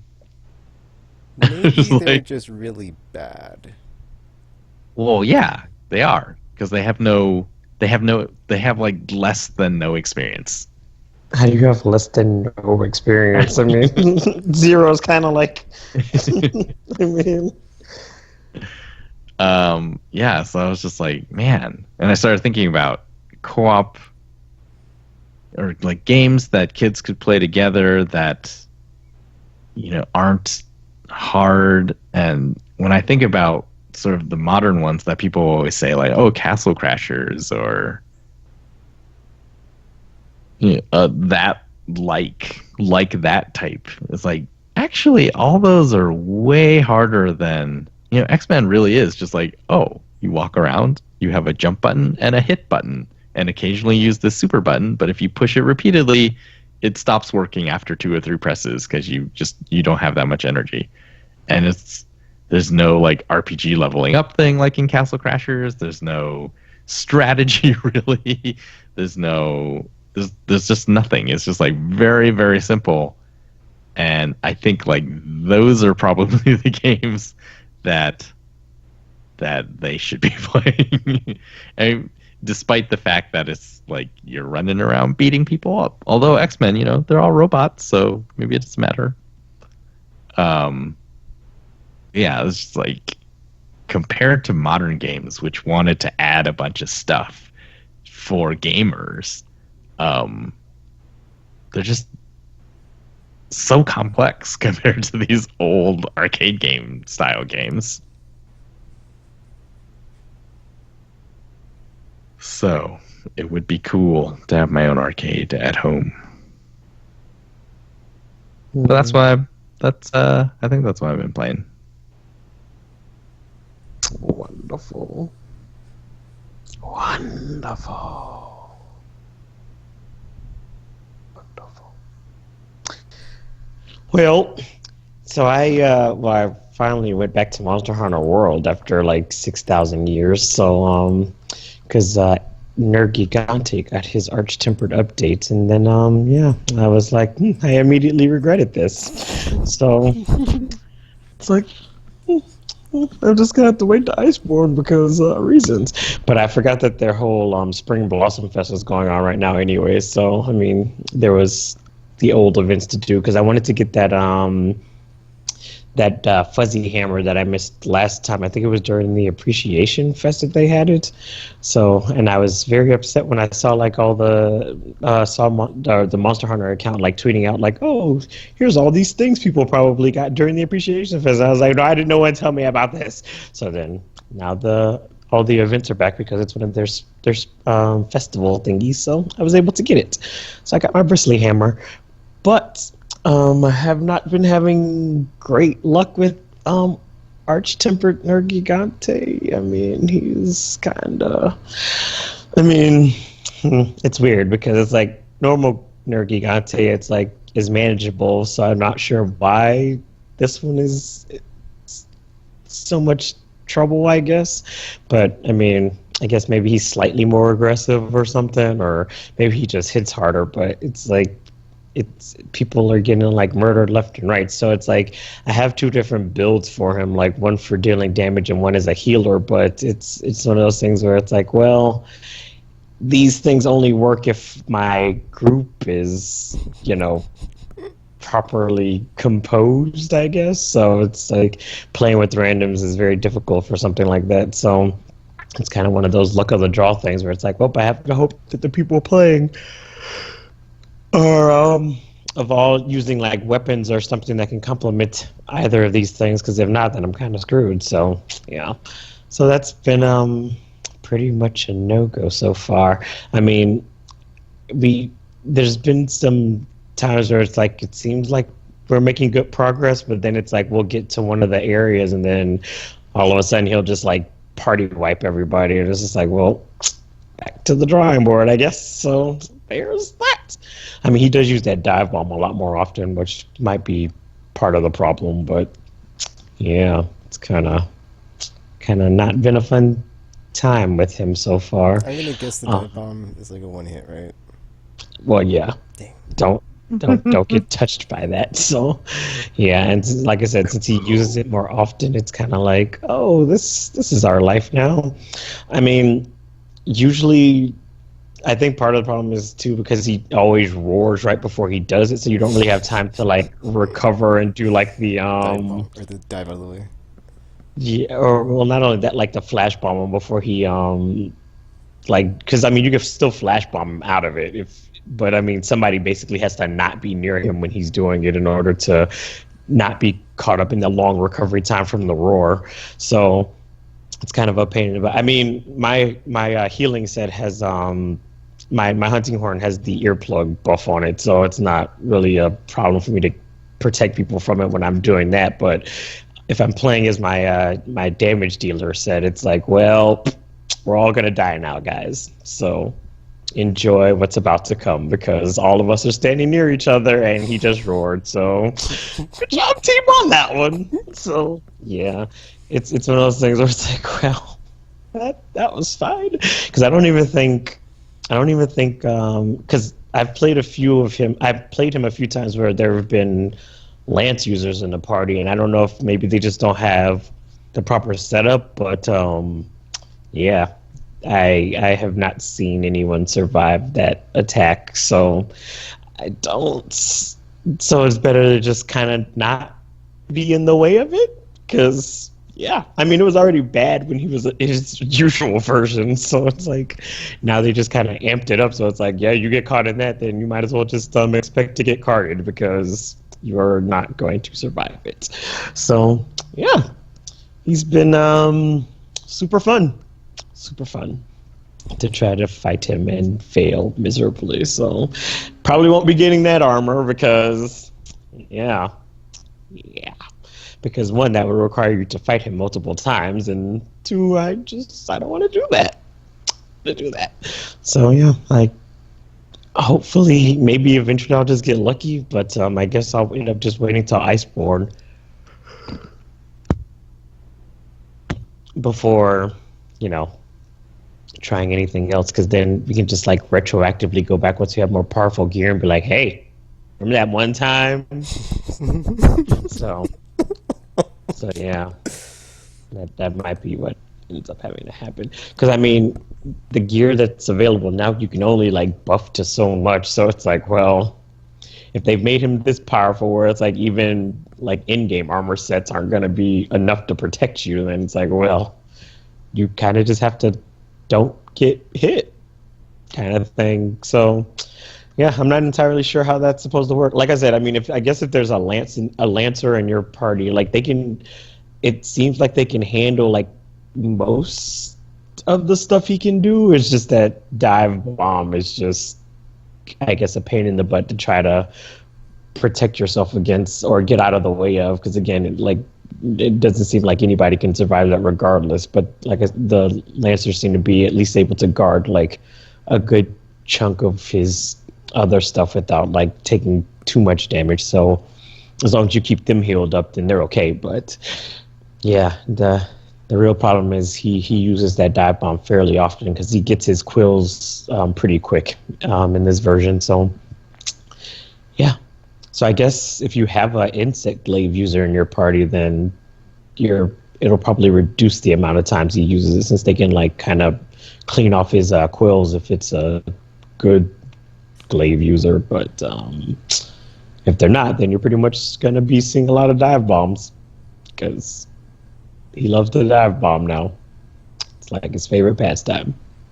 And even if he doesn't do the dive bomb, he does that thing where he kind of like floats in the air and then like smashes the ground thing as well, which is fairly powerful as well. So it's like he's kind of a pain in the butt. And he does move around a lot too. So yeah.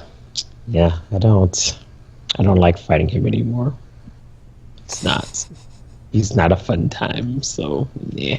Now I actually haven't fought any of the other Arch-Tempered. Oh no, that's not true. I fought Arch-Tempered Kieran once, and I was like, yeah, F this. So I haven't fought any of the other Arch-Tempered Elder Dragons, but I'm sure they're just as fun as this one. So I was like, do I really need the Gamma armor for any of these? Because I mean,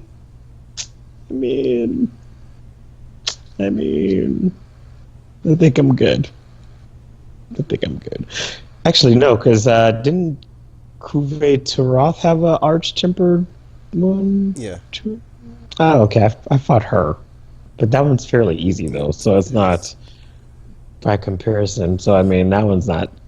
I don't know. That one's not really anywhere near as bad as the smaller Elder Dragons, because they can actually move around. She kind of just exists. So, yeah. I also haven't fought AT Xeno Jiva, which probably is a nightmare as well. So, yeah. Hard pass. So I guess when this new Elder Dragon comes out for Iceborne, they're going to give it an Arch-Tempered version too, and that's also going to be a fun party. So I don't think I like Arch-Tempered monsters, guys. I don't think I like them because they're not fun.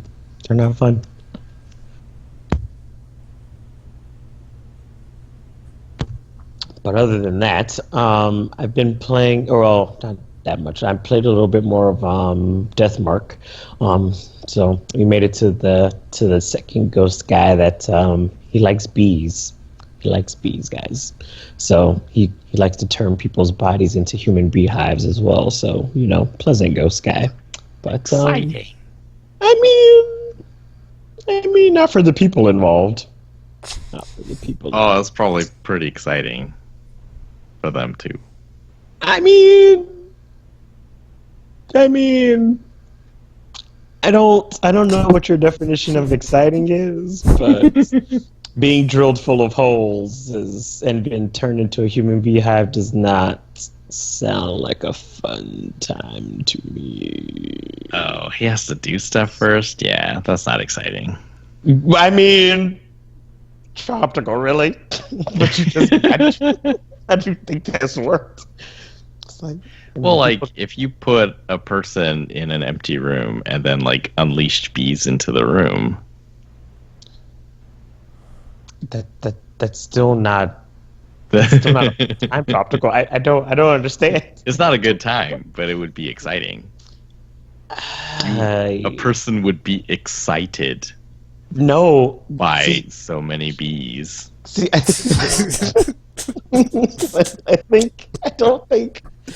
I don't think you're using that word in the right context. Because when I think of excited, it's like there's some level of like positive, stuff going on. But I mean, I think of it just like, just generally like high. yeah, like when you set a piece of wood on fire, the wood is excited by the Oh, fire.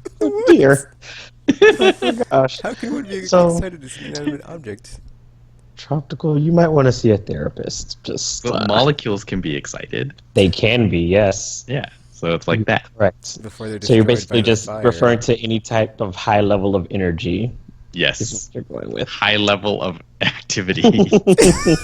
Which I mean, you're not wrong. I mean, that is fairly accurate.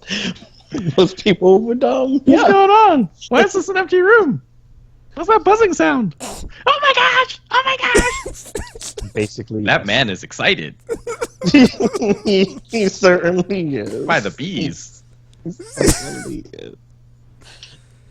So yeah, that's a thing. Because I mean, the context in which they find this spirit in, though, it's like one of those things where it's like you could have just left him alone. We wouldn't have that problem. Because apparently, he likes to hang out around like this condemned. Well, it's not really condemned. I mean, it's a public space, but it's like this giant forest that I guess people used to like dump a bunch of waste and stuff to the point where people just don't go anymore. So the only people that do go there are like people who want to like commit suicide because it's like all isolated and nobody goes there and they can kind of just do stuff to themselves. So I guess some people just happen to be going there on dares or whatever it is that happens, and they find the spirit guy, and he's like, "Do you like bees?" And then they're like, "Sure, I guess." And he's like, "Good." And he drills them full of holes and turns them into human beehives, because yeah, that's what people do, I guess, around here. So yeah, that's a thing. So currently, we have to go explore like a bee farm because there was a cult there, and the cult had like a mass suicide or something, and it's a weird scenario going on right now. So just trying to research this ghost spirit thing so they can banish it, because several people got marked, including one of the people from the previous thing that already had his mark erased, so he got another mark, and it's like you should have just stayed away. So yeah, that's what's going on right now. That's what's going on. So yeah, it's been a fun time. That's all I've been playing. Okie dokie. Are we gonna do a short RR or do that after the middle segment? Nah, I think a brief hiatus due to the fact that I didn't prepare this week. It's been a long time. There was other stuff. It finally broke 75 degrees today. I mean, it's kind of been over that for like months here, so I've I was sick for a week, and we haven't recorded in 2 weeks. So one of those weeks I was sick, and the other week, something happened, and we were all like, "Oh, it's gonna be later." And it's going later. I was like, "We should just delay," and we did delay until tonight. I mean, technically accurate. But yeah, there was like 2 days where I didn't leave my bed. It was pretty crazy. So even now, I'm like kind of out of it, but I had to do stuff. Sad. You were slowly dying. Yes, so I don't have RR this week. Look for that next time. Okay. It's a me, Mario. Um. Okay. So yeah, this week's weekly segment is E3 is almost upon us soon, and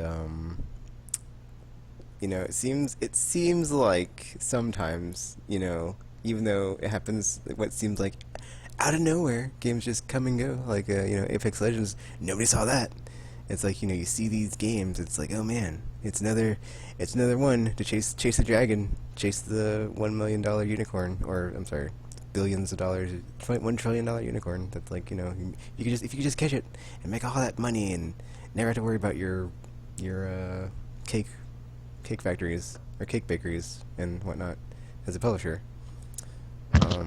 So we're all like, okay, so what's the new genre this year, D3? It's gonna have a ton of entries that are gonna be like, oh man, here comes another one, here comes another one. Whereas like last year it was, I mean, we didn't get Anthem announced last year, but we saw Anthem, and then we saw Fallout 76, and it was like, oh man, people chasing that Destiny train, and then Division was also a thing, and it was like Division 2. It's like, oh man, they're still sticking with it.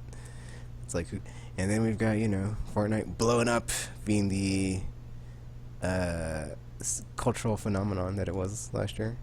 I guess still is. I don't know. I don't really play to keep up with it, so whatever. And then after that, it seemed like there's tons of talk about it, and then it's like, oh man, who else is gonna try it? And then we got the Blackout in Call of Duty Black Ops 4, and then we had the what's it called in Battlefield? Fire something something. The firewall? Firestorm. Firestorm. Oh my. Battlefield. And Apex Legends out of nowhere. It's like, oh yeah, the original A-team of the Call of Duty developers. Wait, was that Infinity Ward, right? But they're not that anymore. They're Respawn, right? No, it's Treyarch that did Blackout. No, I'm just saying, like, wasn't Infinity Ward the original A team, and then Treyarch was like the B team, but they were like secretly Right. like, the A team because they always made hits. They never made a bad game, and it's like, we're not the B team. They just call us that 'cause we're not Infinity Ward. And then Infinity Ward, a bunch of them left, did their own, like, to make their own thing, and then wasn't that Yeah, that's Respawn. Respawn? Okay, so yeah, that's the story. And it's like, everybody's dipping their toes in their fingers in, or I guess that's not an expression you don't dip your finger in. Everybody's dipping their toes in the water of Battle Royale to be like, how can we experiment with this and make millions off of microtransactions and all those lovely cosmetics, because that's the way the game is played. We did come up with an no, we don't. Never mind. I was gonna make a Game of Thrones reference or joke, but it just that it didn't make sense at the time, and I'm like, it does make sense. Never mind. Game of games. The show anyway. Yeah. Chase the money, chase the stuff. So that's the segment of what new genre is gonna have the most entries this year, D3, as far as oh man, me too. There's gonna be a bunch of battle royales. There's gonna be a bunch of games of service, Destiny style.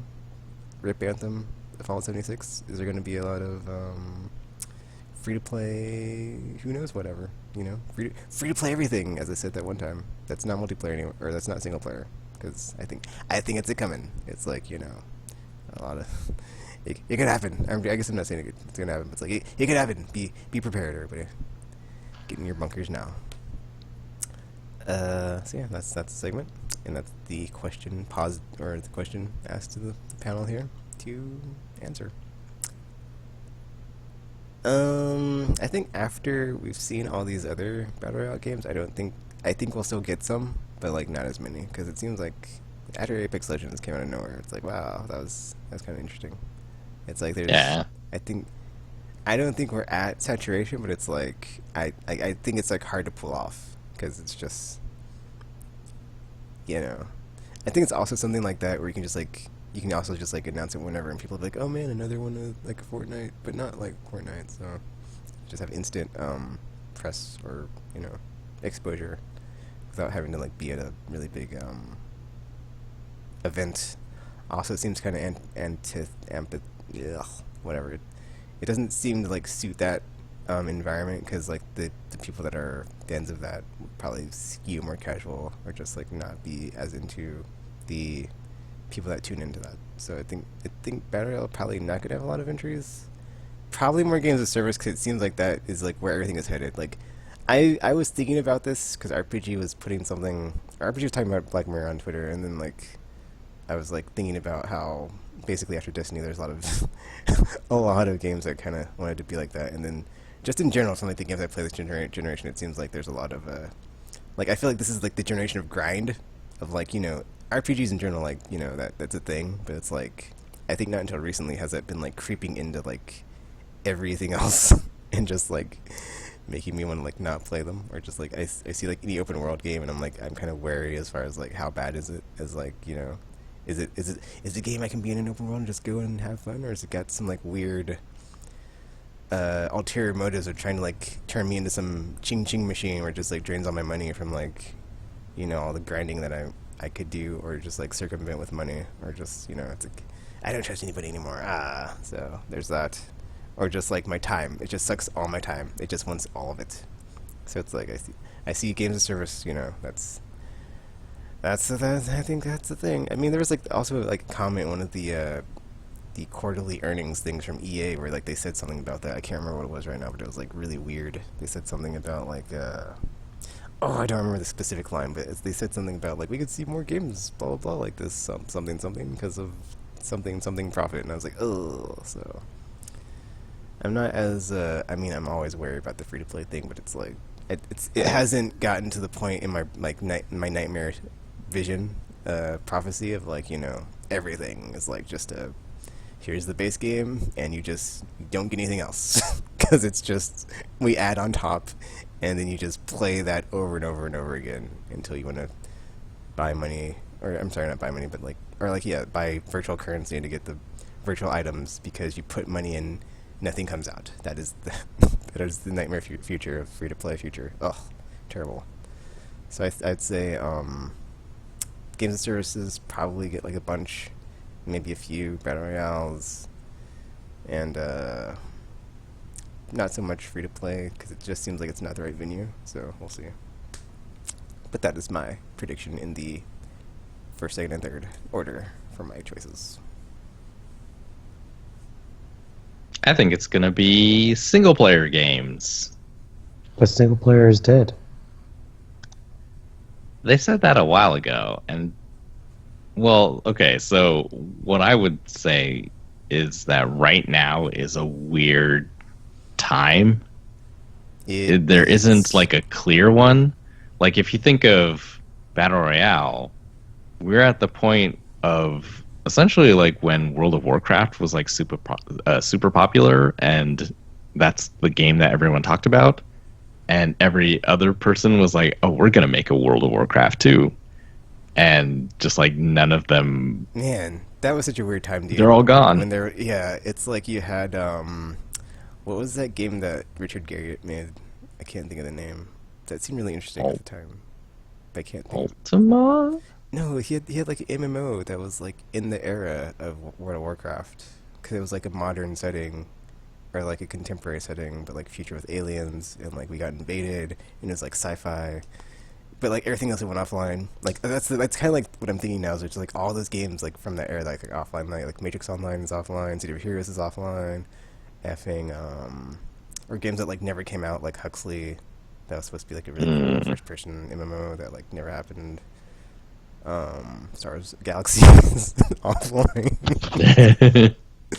I mean, it's funny because it's like ironic because I think EverQuest is still going, but that actually I think might have came before World of Warcraft. It just didn't get to that like level of, because it wasn't like a franchise that had like had like the cachet that Warcraft had. So it just like that's like what the thing that EverQuest was like an MMO, and like that's what it always was.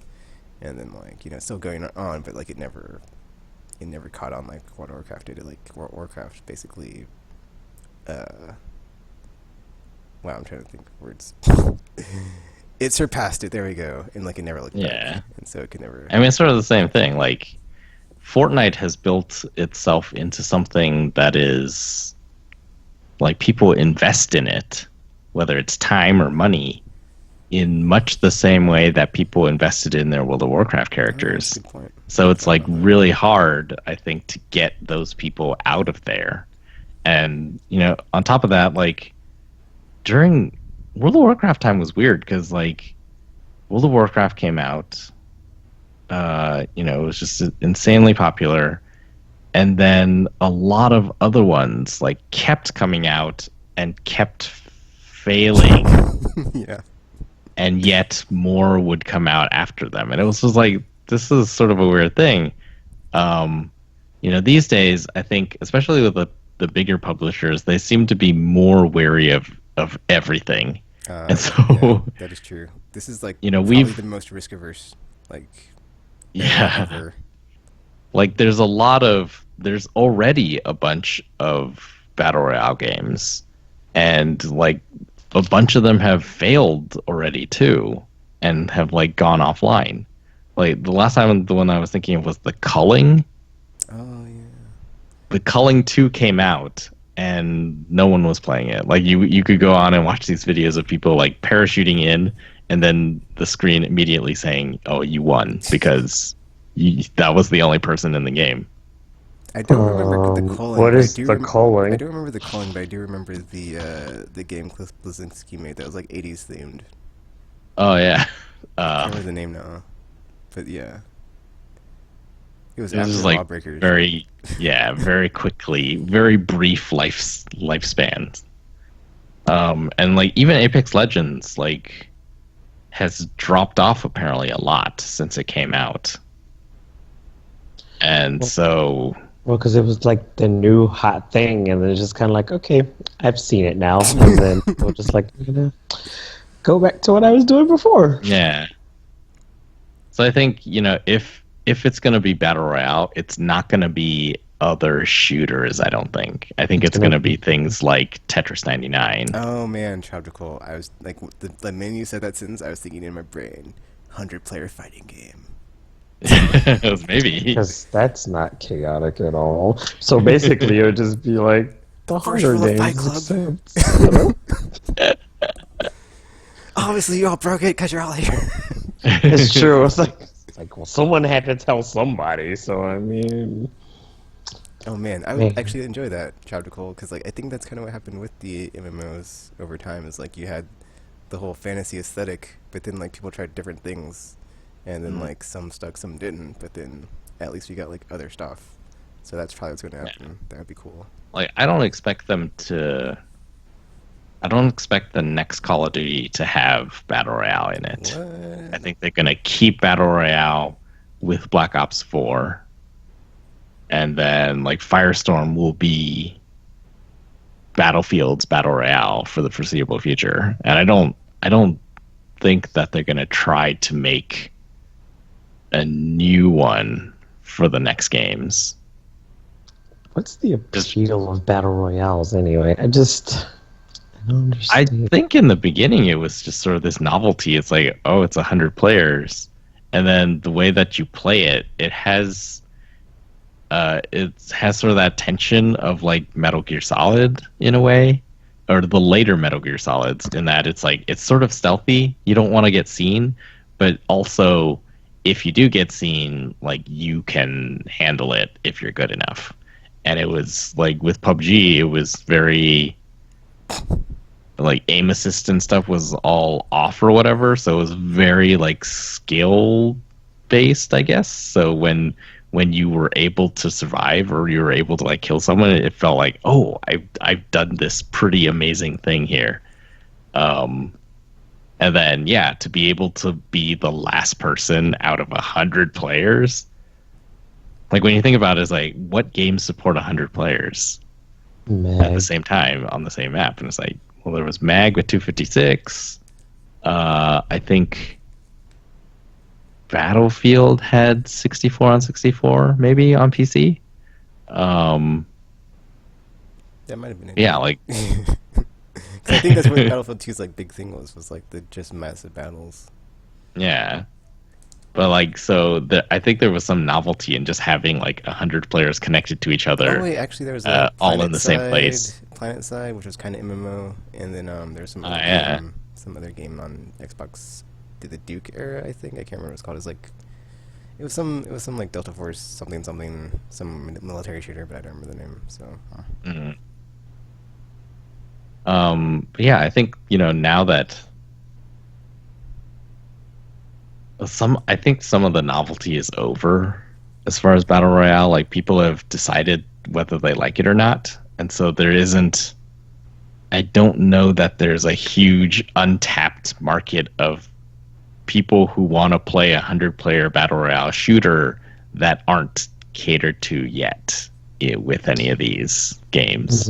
Because I mean, I would imagine to make it more interesting, they'd have to do it like uh, battle royale, like the book one, where it's like people are dropped on there and everybody has like different skills and have to find a way to like kind of take everybody out. It's not just like everybody has guns, go at it kind of thing. It's like, well, you kind of have to find weapons or use your innate skills or trick people and do all like it would be interesting if somebody could pull a game off like that, but at the same time that sounds like it will require a lot of work. Yeah, so it's like that's why I don't think, like, for me looking at battle royale, there are two obvious directions. One, Tetris 99 showed that essentially your battle royale, like the interaction between players can be anything. And the novelty of playing against 99 other people like still exists. It just doesn't have to be shooting. It can be anything. And if you can come up with an interesting way to, for example, like Tetris, the way, like, if you're just playing it, you're basically just playing Tetris. But they added on a layer of like interesting choices where you can like choose who you're going to attack, and like that determines like which player receives like your junk lines, and then there's also some mysterious system that probably has been worked out by now, but it's just like when you eliminate other players, your like attack power goes up or something. So in the end, theoretically, is like two players who have taken out a lot of other players are like now fighting against each other, and they have like built up their strength. And yeah, there's just like an interesting sort of competitive layer that they've added on top of it. But yeah, like, so essentially you have 100 players. They don't have to be shooting against at each other. They can do other things against each other, and all you have to do is like figure out an interesting layer on top of whatever the base thing that they're doing. The one I've been thinking of was like, it could be like rock scissors paper. You could have a rock scissors paper game that you play against 100 other people, and you come up with an interesting way to sort of like match people against each other, or have them like be able to choose who they're going to be matched against, and you could do it. It would be it would be kind of out there, but it would work. And then yeah, the other direction that they could do it is like, one of the reasons that 100 players seems novel is because at one point that was like a technically challenging thing to do. But if one person can do it, then anyone can do it. The first person has it hardest because they have to prove that it can be done. And once it's been proved that it can be done, then it's kind of trivial. It's like, okay, you just got to figure out how to do it.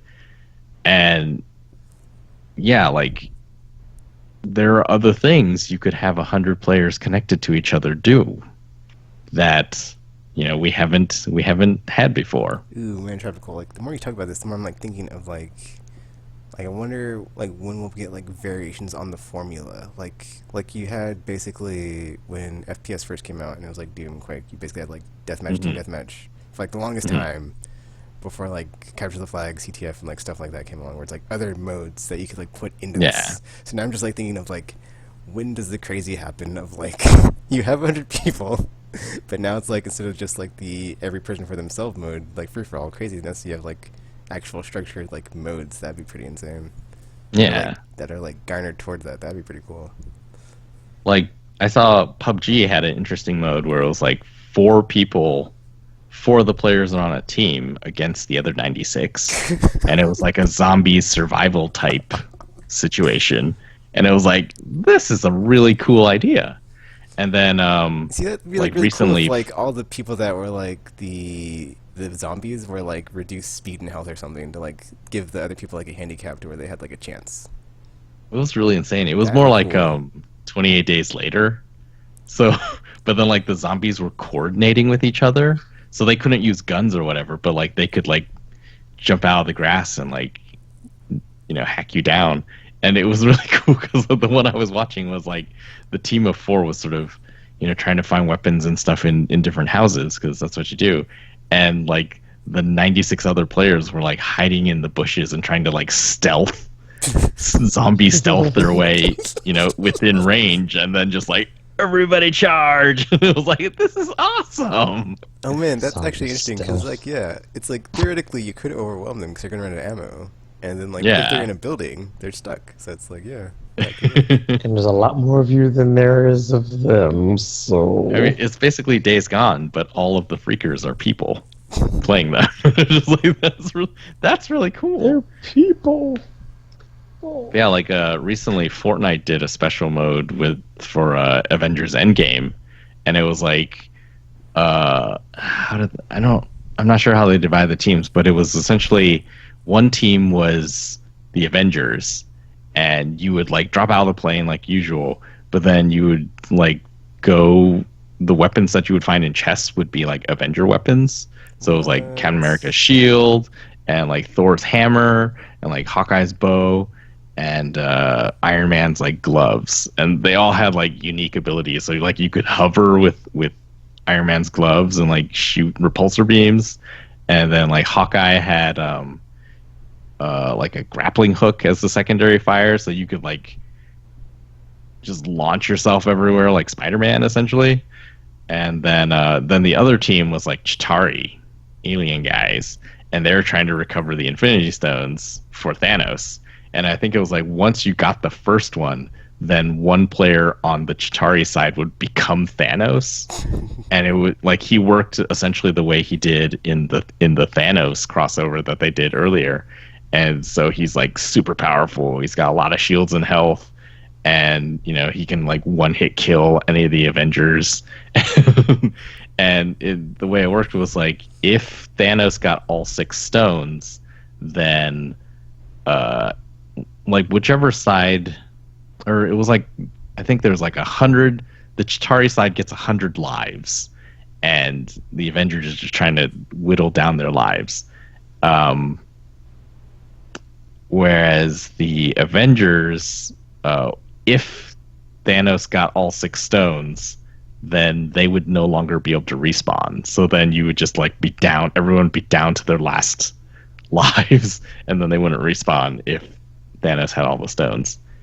But it's just like that's kind of a cool mode that it's sort of like more players than you're accustomed to. But it wasn't like a battle royale thing necessarily. And it's like, yeah, someone has solved this problem of getting a bunch of players together in the same game. So now that you have that, like there's lots of stuff you can do. It doesn't have to be battle royale. And well, that's all of that was completely off topic because I don't think that anyone, especially the big publishers, are gonna take it down those roads. They're kind of afraid to try new stuff, and that would be new stuff. Fortnite has the advantage of already being there and being able to sort of modify their game modes easily like this. Lets them experiment, and they can find things that are cool like that. But yeah, I don't expect there to be a lot of battle royale stuff at E3. Okay, Jordan, you said single player, but single player is not a new genre. Yes, so you're right. It's not a new genre, although it would be new to see it resurge at E3, I guess. Good point. And the reason I think that is because these sort of like cash cows that they would normally try to chase have not panned out. So you think about like Battle Royale. Fortnite, apparently, if you think about the way that they run Fortnite, like that's got to be a huge expense. They're updating it every week. They're making these special modes. Every 10 weeks is another season, and where they like change the map entirely, and they have different weapons come in, and different weapons are removed, and just like it is basically a games of service game except that you're not building like your character in the way that you would be in Destiny. So yeah, and just because of like what has happened and like Apex Legends pretty big for a little while and then not so much anymore. Yeah, like I don't think that people are looking at and saying, okay, we just got to make another battle royale game. Throw another battle royale game out there and see if it sticks. It's like, no, you can't do that. Like, if you cut off Blackout and you're just like, we're shutting down Blackout. If you want to play battle royale Call of Duty style, you got to come to the next game. Like, that does not bring people to the next game. And then, the other obvious cash cow was like, yeah, games of service is like, well, that hasn't worked out either. And those are like really expensive. It's really hard to run a live game. And, we already know that new platforms are going to be announced and stuff like that. So we're kind of looking at the end of the generation.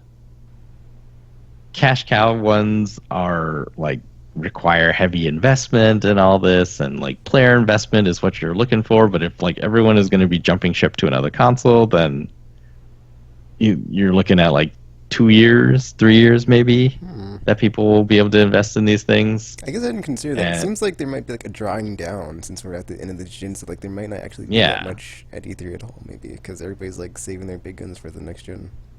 That's So, what I'm like, thinking. all go in guns blazing at the start. Yeah, because they I mean, probably that want being to said, hit the though, that's ground kind of running weird with because that. like we have like such a high install base, like you could still make a lot. But then that makes sense Yeah. for a single player, like from like that angle, because it's like those games are selling like millions of copies every time. So Yeah, I'm kind of thinking like as long as the reviews are solid. maybe not giant single player games, but like medium sized Yeah, kind of single like player a games. Devil May Cry or a Resident Evil. Like just have like a linear experience that you can get through in like 12 hours or something. Yeah, because like you can't release nothing until the next gen comes out, but you can't. I don't think it makes sense to be like, we're gonna start a games as service Yeah, at the end of this year, and like Anthem right now, they say it's 100% commitment moving forward with Anthem. Like, really? Like, if half of the player base is gone and new people aren't buying the game because they've heard that it's not good, then like what is the incentive to Might as well continue just working on show Anthem? losses. yeah, but wouldn't you make more money off of the current gen players than like people next gen that haven't bought in yet? Because it's going to take time for the install base to get there. I mean, you would, but I feel like there is no obvious path to take to make money in games right now. Ah, okay, I see what you're saying. Like, if you're the second MMO, then there's like a path there.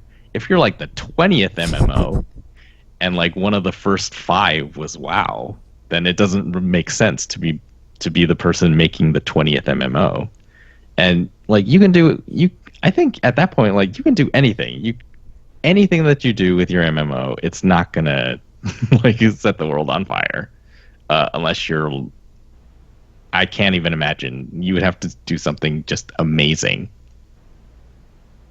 And I think Battle Royale is kind of like that already. Everyone talks about, not everyone, but what I've been hearing and sort of thinking about myself is like this sort of attention economy. We've gotten to the point where it's just like, there is so much content being produced that everything really is competing with each other, and like we're hitting the limits of how much time any single person has. And so the games that we tried to push were like Destiny. You buy this one game and that's all you play. Tekken can speak to this. And so it's just like, it's like when those games exist like that and they're like doing okay, then that like takes out a lot of other games.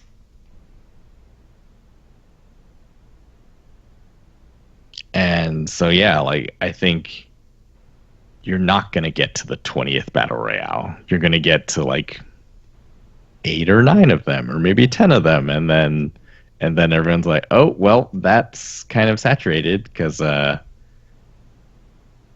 people just have less time these days, and so move on to the next thing. And right now, I don't think anyone knows what the next thing is yet. And so big publishers, they're not going to be out there like, this is the next thing. I mean, they would if they weren't so afraid that it's not going to be the next thing. So yeah, I think they're gonna look around as like, okay, what's something safe that we can kind of do? Because like the difference is when you get to next gen, you'll be able, like, there's sort of a built-in novelty with it. Like everything is novelty in games. And so when you get to next gen, just like because the library on next gen will be so much smaller in the very beginning, that you can do sort of maybe you can do another battle royale on there, and it would just be like almost like default. Oh, this one is more interesting than all of the other ones on last gen because this is a current gen game. And so then, you can sort of go back to chasing it there. But I think right now on this gen, I don't know what the obvious answer is to, like, what is the game that we should make that will, like, what are we chasing right now? Nobody knows. The things that are obvious to chase are kind of done, or they're like saturated. And to make something that will differentiate ourselves is going to be hard, and we don't want to do that because it's hard. Hard means money.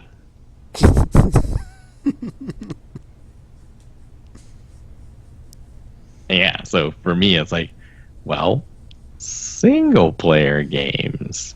They don't, like, they always talk about how single player games are expensive, and yet surely it's cheaper to make something like finite, story game starts and ends. Surely it's cheaper to make something like that rather than Anthem or The Division or any of those things.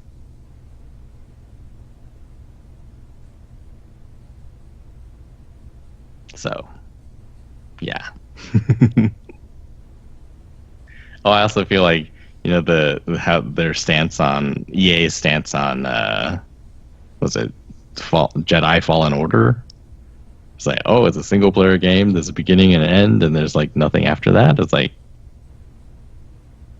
maybe when they were talking about single player is dead, like times have changed already since then, and like that kind of game production makes more sense now. That's like one of Jedi Fallen Order is like my indicator. Is like, oh, maybe that's what other publishers are going to do for these last 2 years of the generation. What, announce games and then cancel them? No. Just yeah. It's finite games. Play it safe with single player. Yeah. And then if it sells well, we'll add DLC or expansions, like Monster Hunter. Like Anthem, I don't know what they're gonna do, because on the one hand, they sort of promised people that it would get better and there would be more stuff, but on the other hand, it's like surely that does not make economic sense to them anymore. And so it's just like, well, it's gonna suck then. I mean, I bought the game, and listening to their roadmap is like, yeah, that seems cool. And if they just like cut off the rest of the roadmap, it's like, well, that's gonna suck. So that's gonna be like poisoning the ocean.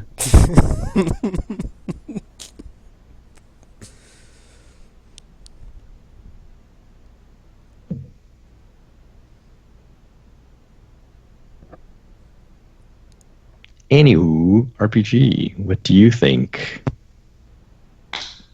I don't know, because with all of the random companies drawing out of, or taking their head out of the ring for E3 and just the usual suspects. I mean, it's just not really looking like there's going to be much of anything going on. Because, I mean, like you said, with the new generation of consoles kind of looming, there's a chance that some of these people have already been like, LOLs, we've been working on stuff already, so now we can actually release stuff. So it's not just like a dry launch period and then we just have like actual stuff going on. You think it's But going to be one of those EA press conferences for the whole show?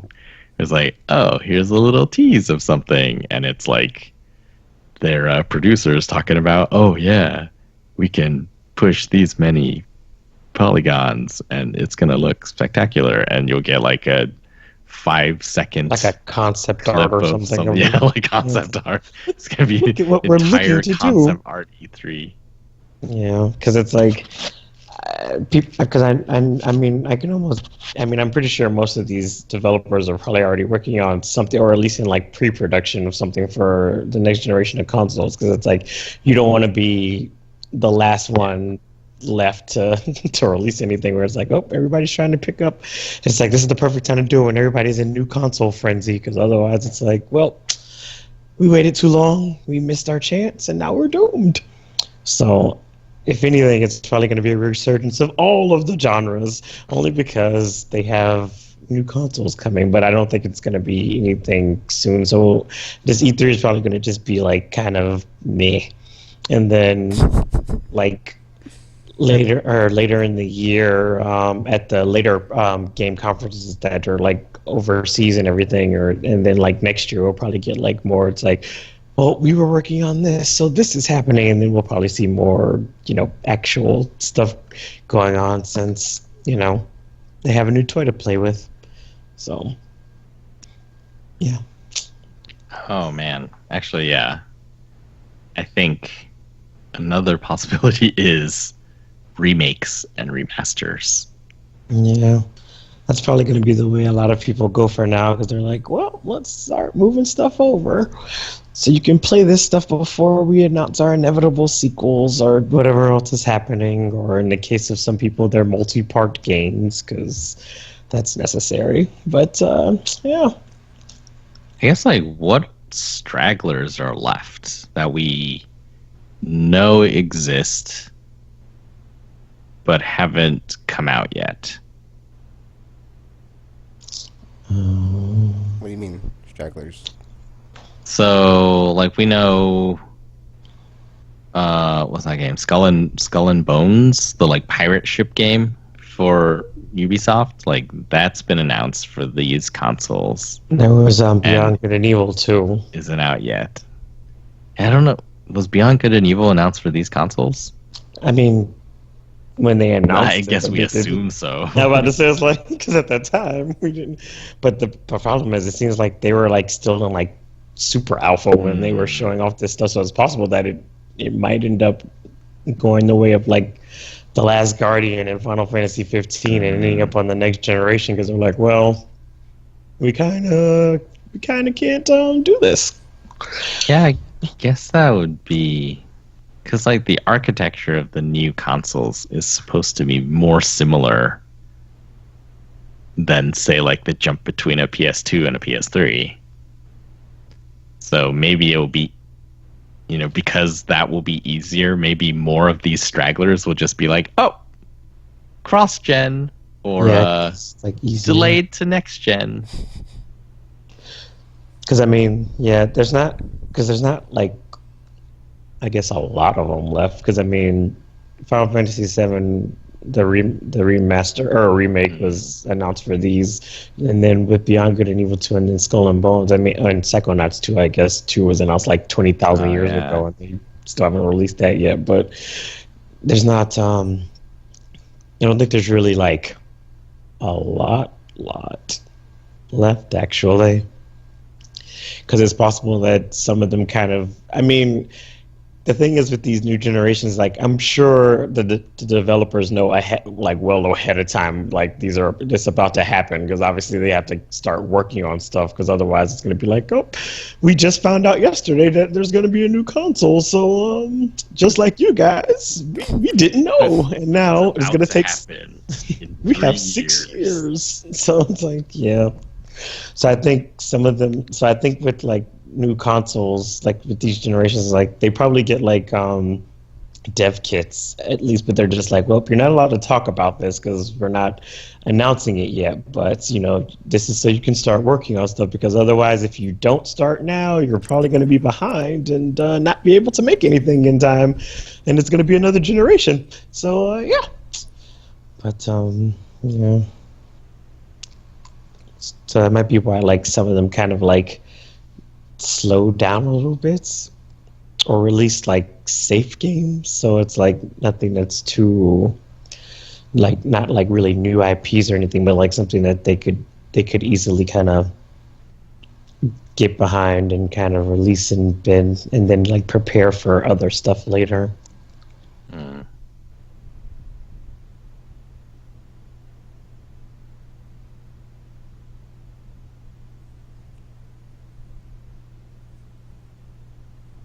All right. Do we have a conclusion here? Second? It could be anything. It could be nothing at all. It could be anything.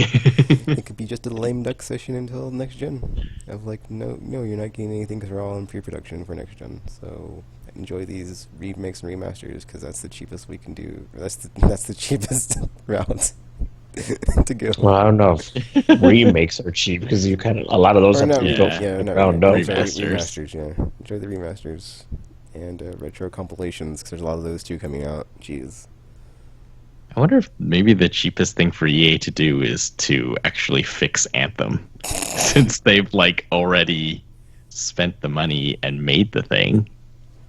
But the problem Surely is, would that they was be more able expensive than to? fixing it. Would they be able to like recover their lost audience though at this point, or is it I like mean, 'cause they might be too far gone? there's like two cases in recent years that I can think of where it worked. Diablo 3 and Final Fantasy 14, A Realm Reborn. So maybe. Eh.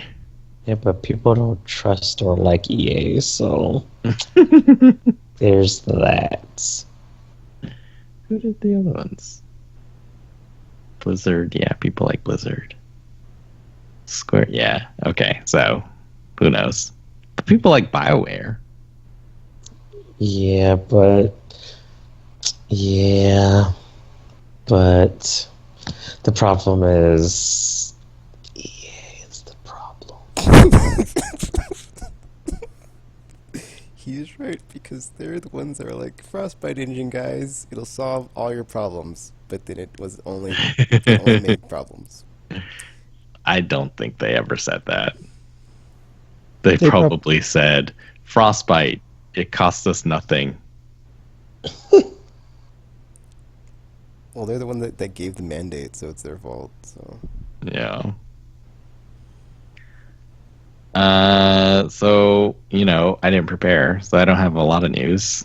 I did happen to see earlier that apparently Nintendo Switch Online members, right now Nintendo is doing a promo where you can buy Switch game vouchers. You get two of them for $100, and then you can use them towards Nintendo Switch Online, so like digital games.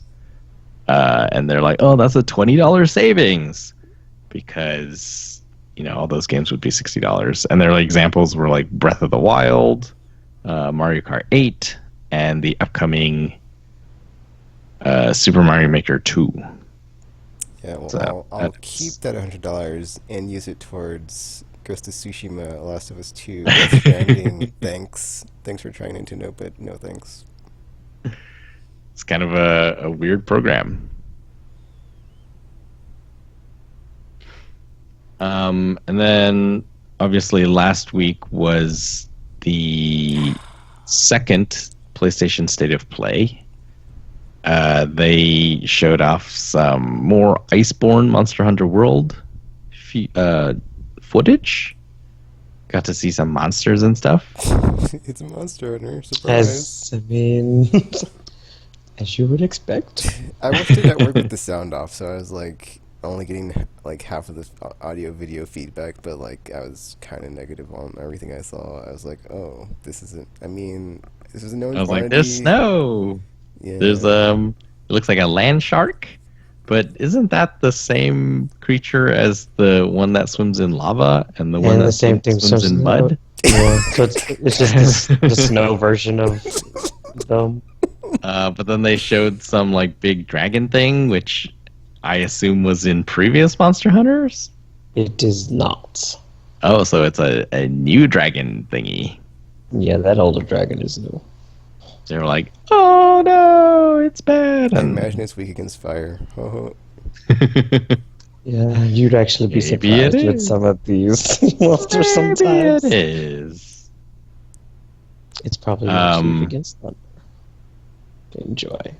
There were a few new games announced. One of them was something called, I believe it's called Away. that one looks cool. Yeah, the one where you play as the squirrel. The flying Yes, squirrel. Yeah. the flying. It's called a sugar something, sugar glider. That. Yeah, it looks like a post-apocalyptic survival game, except for animals. So, like, Tokyo Jungle was like that, but this is like a full 3D. Exploration Game. thing, yeah.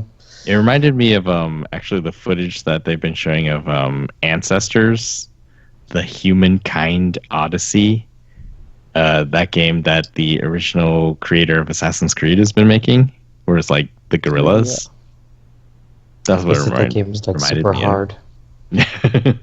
From what I've seen in or heard in previews, I was like, that does not sound fun. Hard pass on that. It's so cute though, but then it's like, oh, I'm dying left and right. Just like a sugar, whatever thing.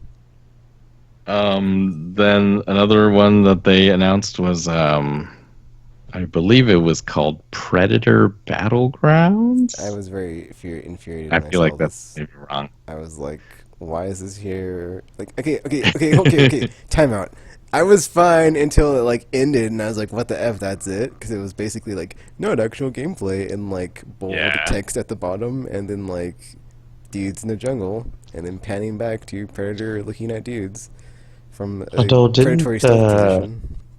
didn't the 1v4 thing kind of like pass already? Yes, what to Well, say? What happened to? I don't know if it actually ever happened. Also Because, like, that. Evolve Yeah, was like Evolve. the game, right? But it didn't become one of those things where it's like, oh, everyone wants to chase this. It was unsuccessful enough. It didn't blow. Yeah, there were a few other games. So like, the Friday the 13th game is like Oh, that. Yeah, that's right. And is it like Dead by Daylight or something? Is Yeah, what it's that one called? apparently is really popular. Oh, well, there you go. So sort of like these, 1-on-4. It's a little bit popular, but it's never become like Fortnite. It hasn't become one of these things where it's like, oh my gosh, this thing. So it hasn't reached the point where it could have passed because it's not. Never I started. don't. Yeah, I don't think it was ever a thing really. Yeah, it was an odd reveal because I was like, this okay, I Yeah, guess. it's like very short and like nothing really worthwhile, and I'm just like, thank you for wasting my time. That was completely useless. There's like reason to be excited in that it is through Worldwide Studios, so it's a first party or second party game. It's being developed by Ilphonic, who, and I didn't go look this up, but I someone said that they made the Friday the 13th game. Wasn't the Friday the 13th game like super buggy though? Yeah. You know what? I'll look it up now. But yeah, so those were two games that they announced. Then there was the release date for the Medieval remake is October 25th, right? Yeah, it's like sometime this fall.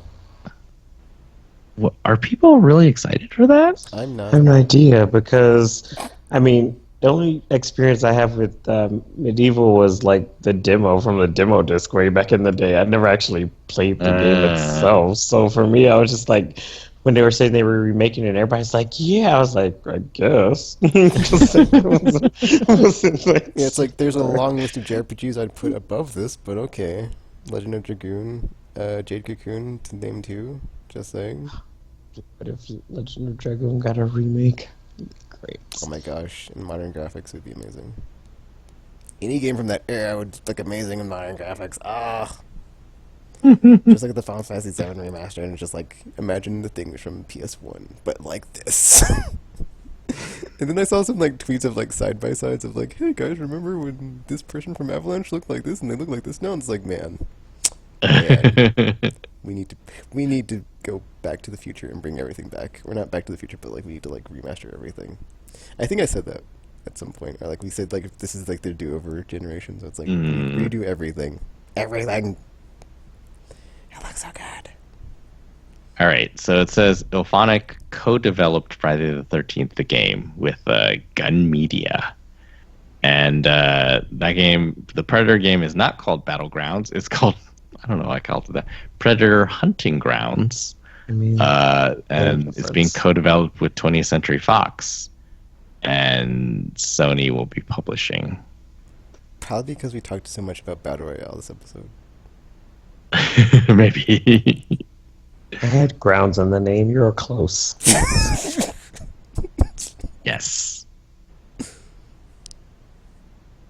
I'm probably forgetting some other stuff, but the last thing I remember was, of course, the new footage of Final Fantasy VII Remake, with a tease that there will be more Episode 1.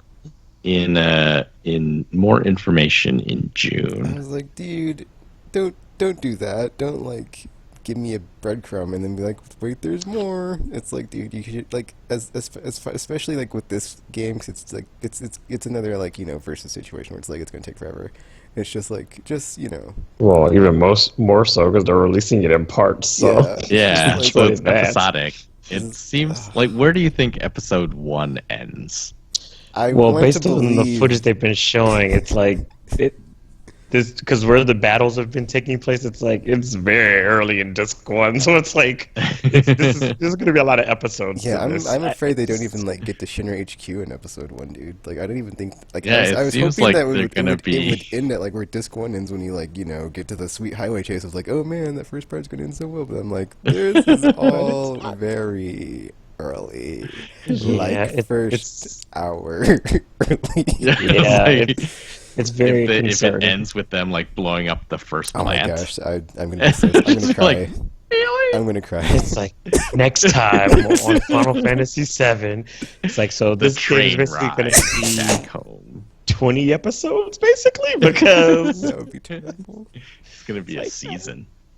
basically Multiple because you're probably seasons. that's probably what they're going to sell it with is like a season pass of some sort. So that way, it's like have access to the first 4 episodes with this season pass, and then it's like have access to the next 4 episodes with this season pass. It's going to be, yeah. Get ready to have your wallets milked, fanboys, because it's a good thing I don't like Final Fantasy VII that much because that's gonna suck for them. Because they are definitely going to milk the crap out of this, and the fact that they even said it was episodic when they first said they were remaking, I was like, well, rip, because that's not going to be a fun time for anybody involved. So that means you're going to be getting one game over the course of the next like 10 to 15 years. So, yeah, have fun with that. It's the real Duke Nukem Forever because it's gonna take forever to come out.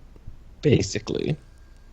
I also saw another funny Twitter thread where like people were like, I hope the silly parts are in the game, like the slap fight between Tifa and Scarlet, or the part when Barrett is dressed like a sailor Oh, yeah, in that one part, or the part like- where you go on a date with Barrett, or Well, it's only if you Potentially. jump in. Potentially. I was just like, it could be the other characters. Potentially, too. or Tifa or Aerith. It's like the whole weird, awkward date scene with Cloud. That'll be fun.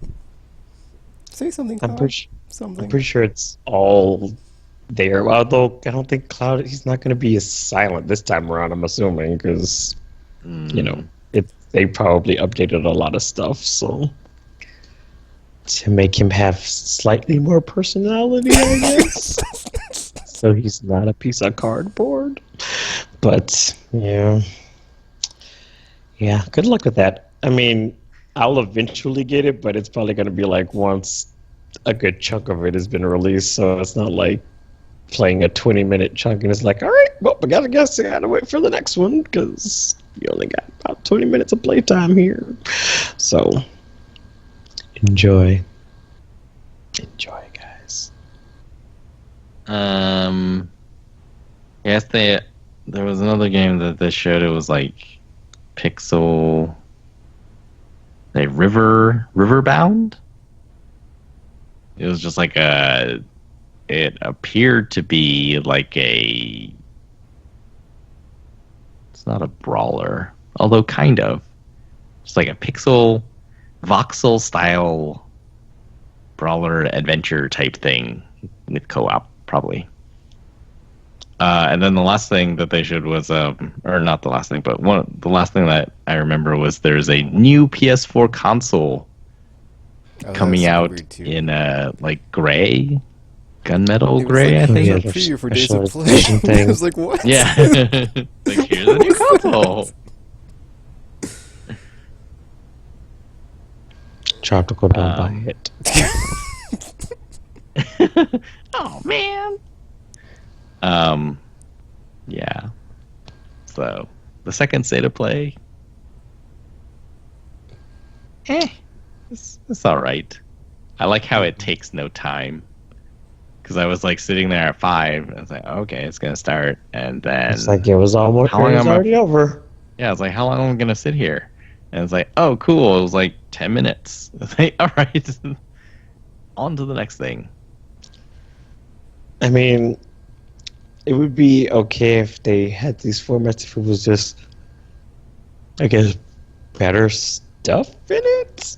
But I mean, I guess since they're just starting out, it's just kind of like to get some stuff out of the way. But I mean, I wouldn't be opposed to just having like most of the conferences just done Nintendo Direct style, so I don't have to sit through these people and their statistics and their earnings and crap and stuff. It's like, just show me the games and then Whoa! Time the F out, RPG.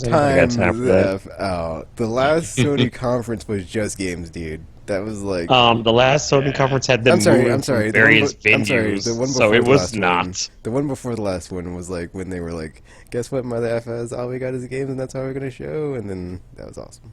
Yeah, and then they decided to have a tour around the world for their one after that, and then you just had to sit there and wait like an hour for them to move around. I don't have time for that. I didn't see that one live, so I didn't worry about that one. So that was not. I thought that one was fine too. That was stupid, tropical, and you know it.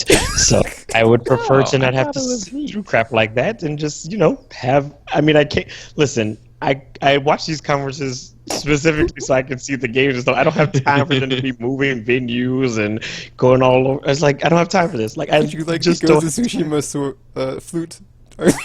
Yeah, it's like we had a whole flute performance. I was like, what the crap is going on right now? See, I think that whole thing could have been really cool, but they didn't.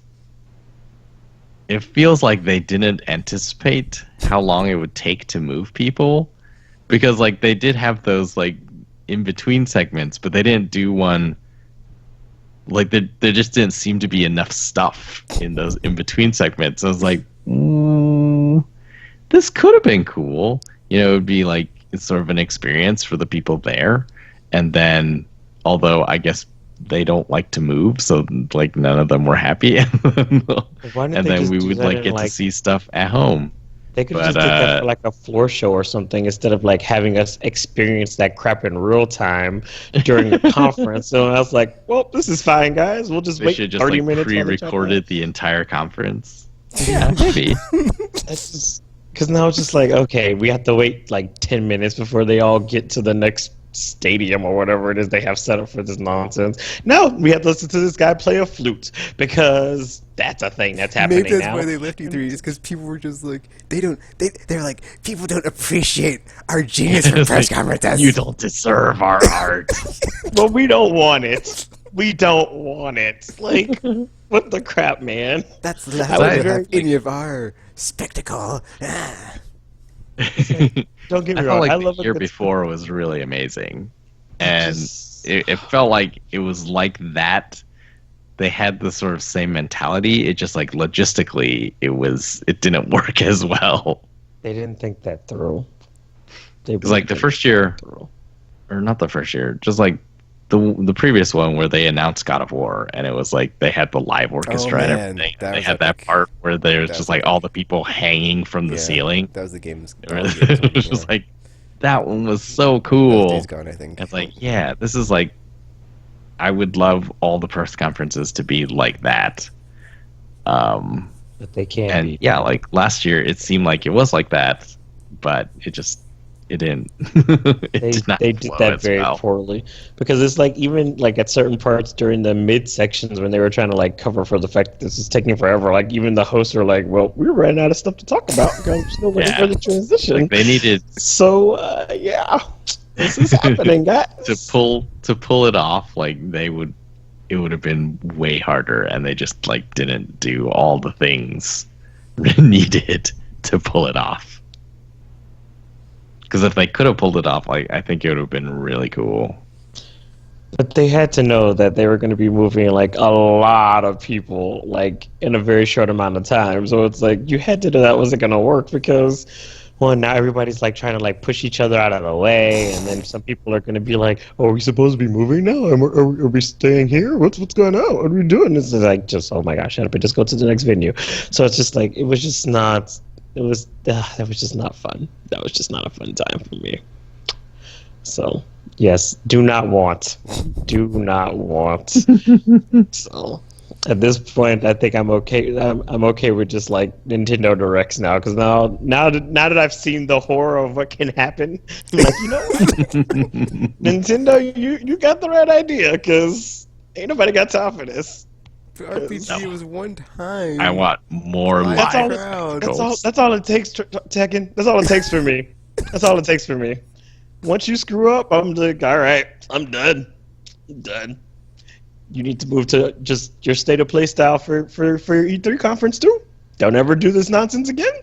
Don't ever do it again. You've been warned. You on notice. You're on notice. So no, I don't want that. So everybody, you can all pull your conferences out of E3 for all I care and just move to direct style things because again, at this point I don't need concerts and these random things going on in my conference. When I'm watching E3, I'm watching it so I get excited about the games that's coming on. I don't come to watch flute performances or have some random rapper come and do like a 20-minute concert that has nothing to do with the game that he's doing the concert before Microsoft. So it's like, I don't have time for this. I don't have time for this. Just give me my games. Let me be done. It's like these 2 and 3 hour long conferences is just getting out of hand because it's like okay, I get it, guys. It's like you want it to be all spectacle-y, but at the same time, it's like just a very large chunk of the day, and you know, I could be doing other things. I could be doing other things right now. So I just don't want those things to happen. Oh, so you didn't enjoy the dance numbers that start off the Ubisoft conference? I did not enjoy dance numbers that started off the Ubisoft conferences. No. No. Or their live demonstration of laser tag for some reason. I just don't. Every year they bring the weird, man. Every year. It's like, somehow. It's like, what's the weird thing this time? Besides the dancing. Because that's been there for like 3 years at least. I mean, and at that point, they should just. I mean, we already know there's going to be a Just Dance. You could just skip that. Just go do something else with that time. Because, I mean, just put it up on a little screen real quick and be like, by the way, another Just Dance is coming out. So now on with the rest of the conference. Because you know it's going to happen. Just, See, on the one hand, it's like, I'm hoping that the third time is the charm for state of play, but then it's like, they already had their big game for the first quarter spring release, which is like what they've been doing the last couple of years. So it's like I don't know what else they've got this year unless it's something awesome for VR. Because it's like, why are they just gonna coast with their momentum that they have? Because they've sold so many PS4s and just be like, whatever, dude. PS5 is what we're focused on now. So kind of worried, but I'm honestly not worried because I know of awesome games. But it's like, yeah, it's like some of. Well, I guess I don't need anything. They just Well, they still have for Last of their Us sake. 2 and, Yeah, I know they have and like Ghost other of stuff, but it's Tsushima like and all that stuff. nothing else But this year though.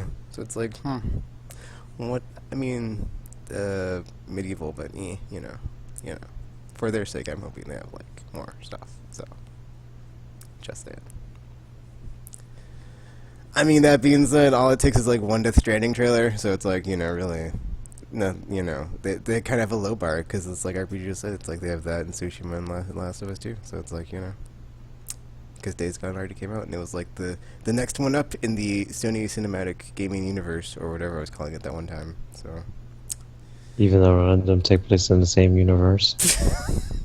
I forgot I was calling it now. I had a name for it. It was like the MCU, but like Sony's stuff. It's not really. It's not in the same universe. It's just like awesome games from first party. I just don't want to do it. I've been scarred.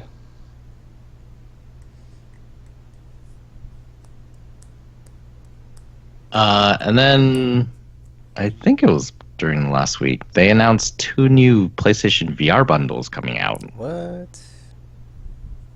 There's one that's coming with Blood and Truth, which comes out next week, I think. Or no, it comes out the 28th, yeah. Blood and Truth, and then Everybody's Golf VR. So that'll be $350 because it comes with the Move controllers also. And then another bundle with no Move controllers will be coming with... Crap, I can't remember. It was like Trover Saves the Universe. And... But does he? Maybe? Oh man, can't remember what the other game is. But essentially, like, that one doesn't come with the Move controllers because the games don't require them. Let me see what the other game was.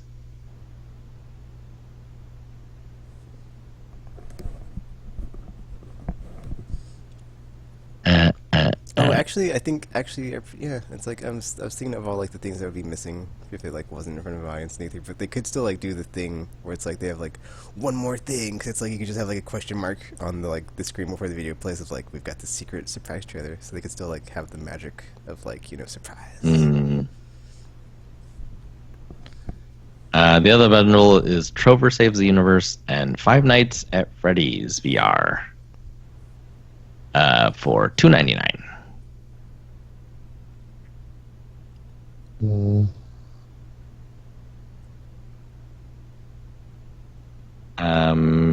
Yeah, so the second bundle comes out May 28th, and the first bundle comes out May 31st. Pretty soon. Apparently they've sold a lot of VR bundles. Yay!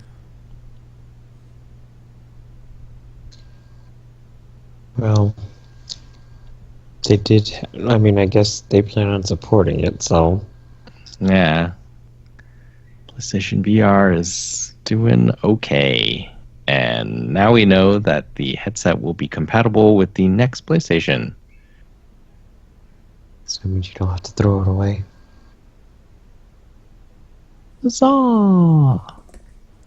VI PlayStation 5 games, eh?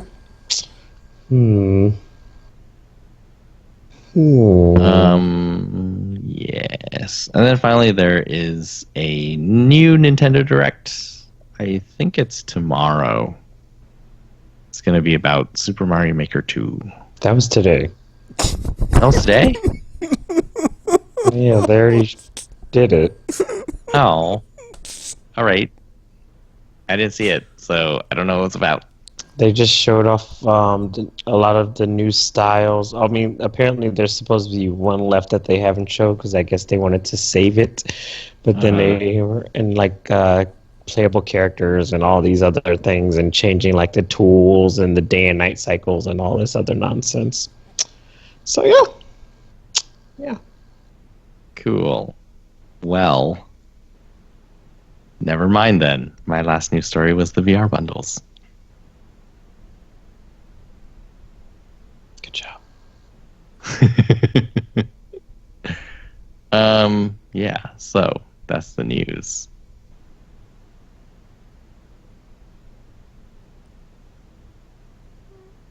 Okie dokie. So yeah, check us out. aimlesspublicity.com or aimless pub. Yeah, I'm sorry. Wow, can't talk. Sorry. Aimless publicity. Oh This is my my tropical goodness. this part. Together. But it's like there's a dead air, so I took it. Aimless publicity. Yes. Podcast.com, Twitter, Facebook, YouTube, Twitch, wherever else stuff we're at on the internet and stuff. He's everywhere.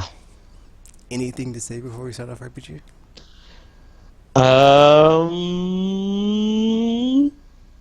Black Mirror. Anything to say before we sign off, tropical? Thanks to Too Mellow for the theme music. And yeah, hopefully we'll be back next week. So yeah, until you see your earphones again. Aimless publicity. Right now, sign off.